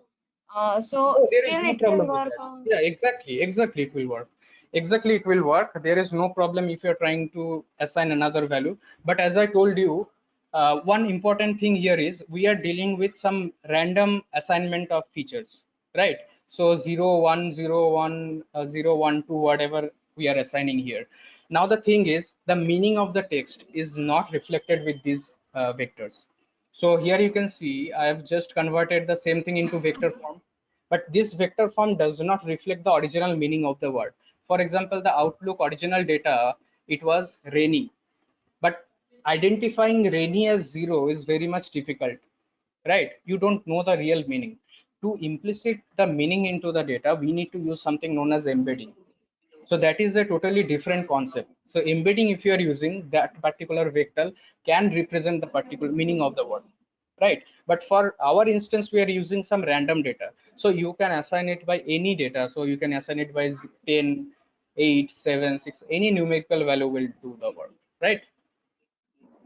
Okay, sir. Now it is clear. Thank Yeah. you. So any other question? Anyone? Sir, Actually, I don't know what you mean by perfect data. So the perfect data, actually, I don't know what you are saying about perfect data, but the accuracy improvements can be done for each and every model. So, for example, we can get around 90% to 100% of accuracy many times for convolutional neural networks and other machine learning models. But those depend on various factors, right? So I don't know what you're talking about a perfect data. You have to explain the data more clearly. Yeah, someone else.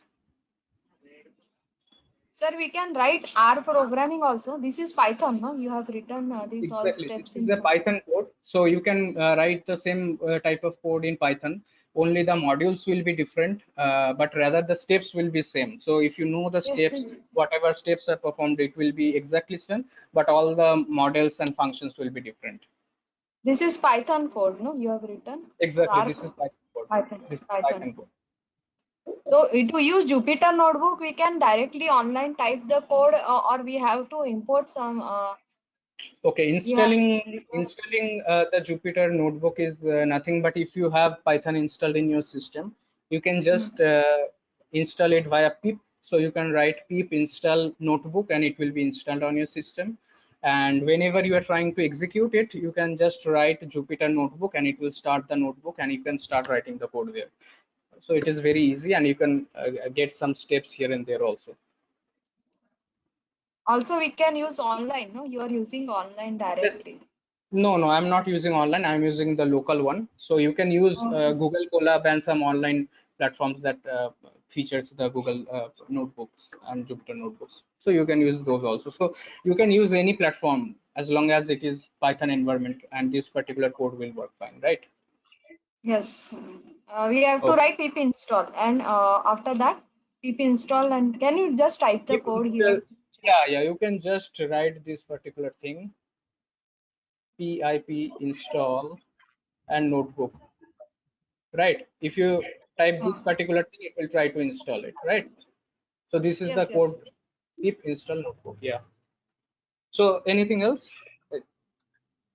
Hello. Yeah, tell. Yeah, I wanted to see once the results, how the results were interpreted for this. Just for what we can say, Yeah. overview I wanted. Results like the outputs you want to see, right? The predictions. Yes. Yeah, the predictions we can just print it like that. So y underscore clarity.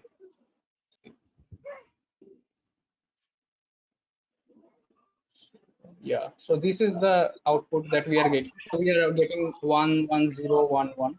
So this can be interpreted, so we can just convert this particular thing also. We need to do some few more steps because we have converted this data into some transformation. We need to retransform it into the original value, so that can be done, but we usually don't do it because in machine learning we don't have to get this yes or no for now. Okay, okay. So what will be the conclusion by this? That our aim will be for identification whether the player will play the game or not. Yeah, actually, your voice is echoing. I'm not able to clearly hear you. Can you please tell me once again? Our results will be based on the goals, right? Yeah, Uh, exactly. so whether they will play the what we can say the sport or not, the sports whether they will play on that day or not, that will be the result. Yes, so you can just interpret it from here also. So I can show you that the label, what is the label telling, right? So if the Yes. label is, so you can see it from here also. If the label is 0, what does it signifies? It signifies that no, you cannot play golf, right? Yes, yes. So, so if you see the output here, yeah, so you can print it here once again. Y underscore clarity.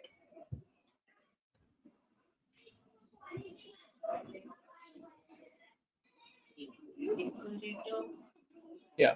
So here is the output. You can see 001. So what does 0 indicate here? So 0 indicate that no, and 1 indicate yes. So these are the three outputs that you are getting. So no, no, and yes. So you are getting. So we are using the test size at 2. That means only 3 samples are being tested. So if we increase the data set, the number of samples will increase, and you will get more data. Okay, okay, fine. Yeah. So anyone else? Any questions?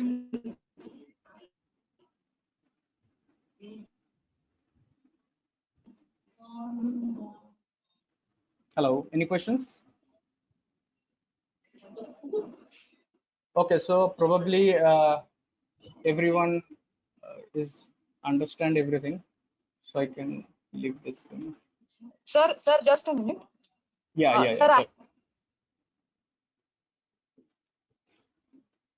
sir, actually, I have asked you previously, after installing, how to check whether that Jupyter notebook is installed. After pip install, which command we should run? You have to type Jupyter notebook. So I'm just giving you one example. So for example, my Python file is here, right? So even if it is not there, what we can do is we can go to the taskbar, the address bar, sorry, and you can just type Jupyter notebook. right? If it is installed properly, if you type that, it will start the Jupyter notebook. Okay. So the code is Jupyter notebook.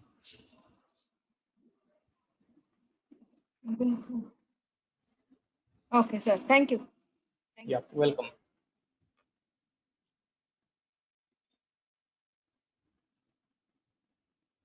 Yes, so I think everything is done and complete, and good to see you, everyone. Thank you, Nilanjan. Excellent presentation. Yes, thank you, sir.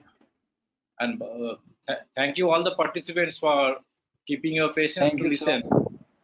Thank you, sir. Thank you. Sir, good session. It was indeed a good session and very good hands-on session. Thank you, sir. Thank you, thank you. Actually, we are trying hard because the objective is to disseminate knowledge, you know, because otherwise Yes, India sir. cannot progress. So we have to forget all of about our egos. So we need lots of interaction, okay, and we like to make a knowledge-based society. This is the objective, nothing else. And thanks for your interest. Actually, I have seen few of the participants last few days. They are very, very interested and very passionate to learn. And this is And highly sir, needed. I would like to thank you. You know, with such challenges, also you managed to choose lot of speakers. You know, I have also, you know, Because I listened to have some already of these contacted them. controversial college If I before. schedule, It's very good. if I schedule Everyone. the program, then you see it is not a good message to the speakers. You know, in spite of their busy schedule, they have agreed because of me. And after that, if I reschedule, this doesn't look good. So I was discussing with my student. They told me that, sir, don't worry, I will take care of rest of the things. Yes, sir. Very good. So all the infrastructure and others, PPT presentation, creating my PPT, etc. Everything have been done by my students. Okay, so rest of the things have been taken care by my students. So it is due to them, it is possible. Otherwise, it could have been impossible for me. Yeah, sir. Thank you, sir. Also for your cooperation, also it is possible, and it will give me good thing to conduct such type of FTP in future also. Hello. Sir, is Mr. Nilanjan still there? Yeah, Nilanjan, if Yes. you need, we can keep tomorrow also. No issue after 4. Okay. I had a I'll question. If anybody has some question, can ask. Yeah. Nilanjan sir, I had a question from your presentation. I mean your code.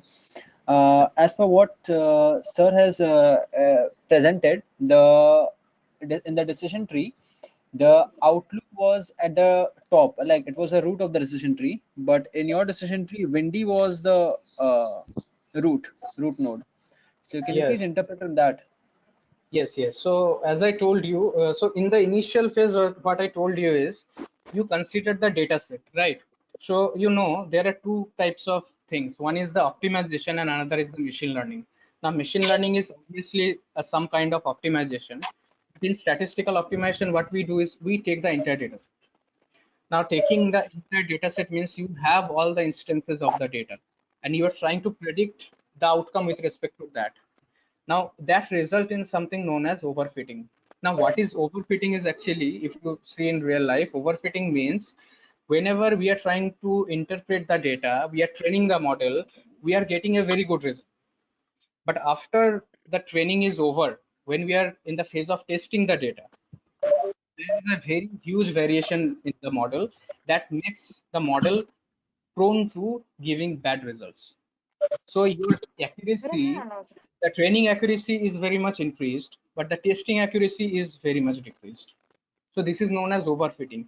And if you're using the entire data set, it is very much likely that your model will be so much generalized to the entire data set, it will be very biased and it will be having a very high variance, right? So this is a very bad problem that we are discussing. So we need And another reason is that I have assumed the entire data set is tested data, okay, to make the model. Now what Nilanjan have done, he have split it into two parts, one for testing and one for training. I told you now, so data set is changed now. Oh, For right, sir, right, sir. I completely missed that part. Sorry. Thank you, sir. Thank you, sir. overfitting also. So it is a required step when we are dealing with machine learning problems. Right. It slipped out of my mind. Thank you anyway. Thank you. Okay. And bye for today. Yes, sir. Yes, Bye, sir. everyone. Yes, sir. Yes, sir. Thank you so much. Thank you, all of you. Thank you, Nilanjan. Yes, thank you, sir. Nilanjan, are you here? Nilanjan? Yes, sir. Yes, sir. I'm here. Jivisa speaking. Jivisa speaking. Yes, sir. Yes, sir. Yes, sir. So I'm telling you, really wonderful. Thank you. Yeah. Thank you, sir. Really. Thank you, sir. Thank you. Tomorrow, sir, what time? 10 o'clock or 9:30, sir? Session? Hello?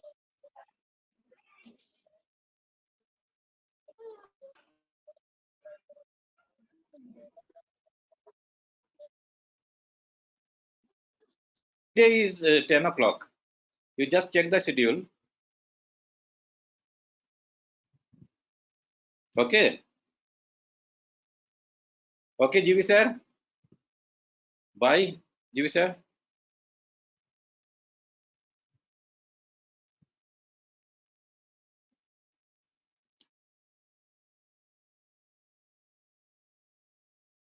Hello, Prasenjit sir, please share PPT and videos.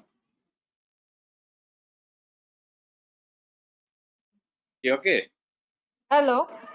Yeah, I please have share the already PPTs and videos, sir. Recording and PPT share. recorded. For It will one take day. time now. We need to do the editing actually. And you see, everybody is busy throughout the day. You will get everything. Don't worry, please. Cooperate. Just like we can refer every day, no? So for that, sir, it was really nice, sir. Already every day's lecture is there in the Questions agenda, were uploaded in the so for YouTube every day, channel. No? So what we have really nice. observed, the So video link is given. The YouTube link is given. It is uploaded on YouTube channel. Okay, that and only first day, no, sir? today and tomorrow will be uploaded. Okay, and First you day see link is given, sir. First day. throughout the day, you see there is a connectivity issue there now. Throughout the day, it is not possible every day to upload the video. Okay, we'll do. We'll try to do as much as possible. Okay. Okay, sir. At least share the PPTs also, no, sir? I have So we shared in the can group. refer. Is it possible? Probably. Yeah, I have shared Okay. already. Where most of the participants have left the group, and some of you have not joined. So you check.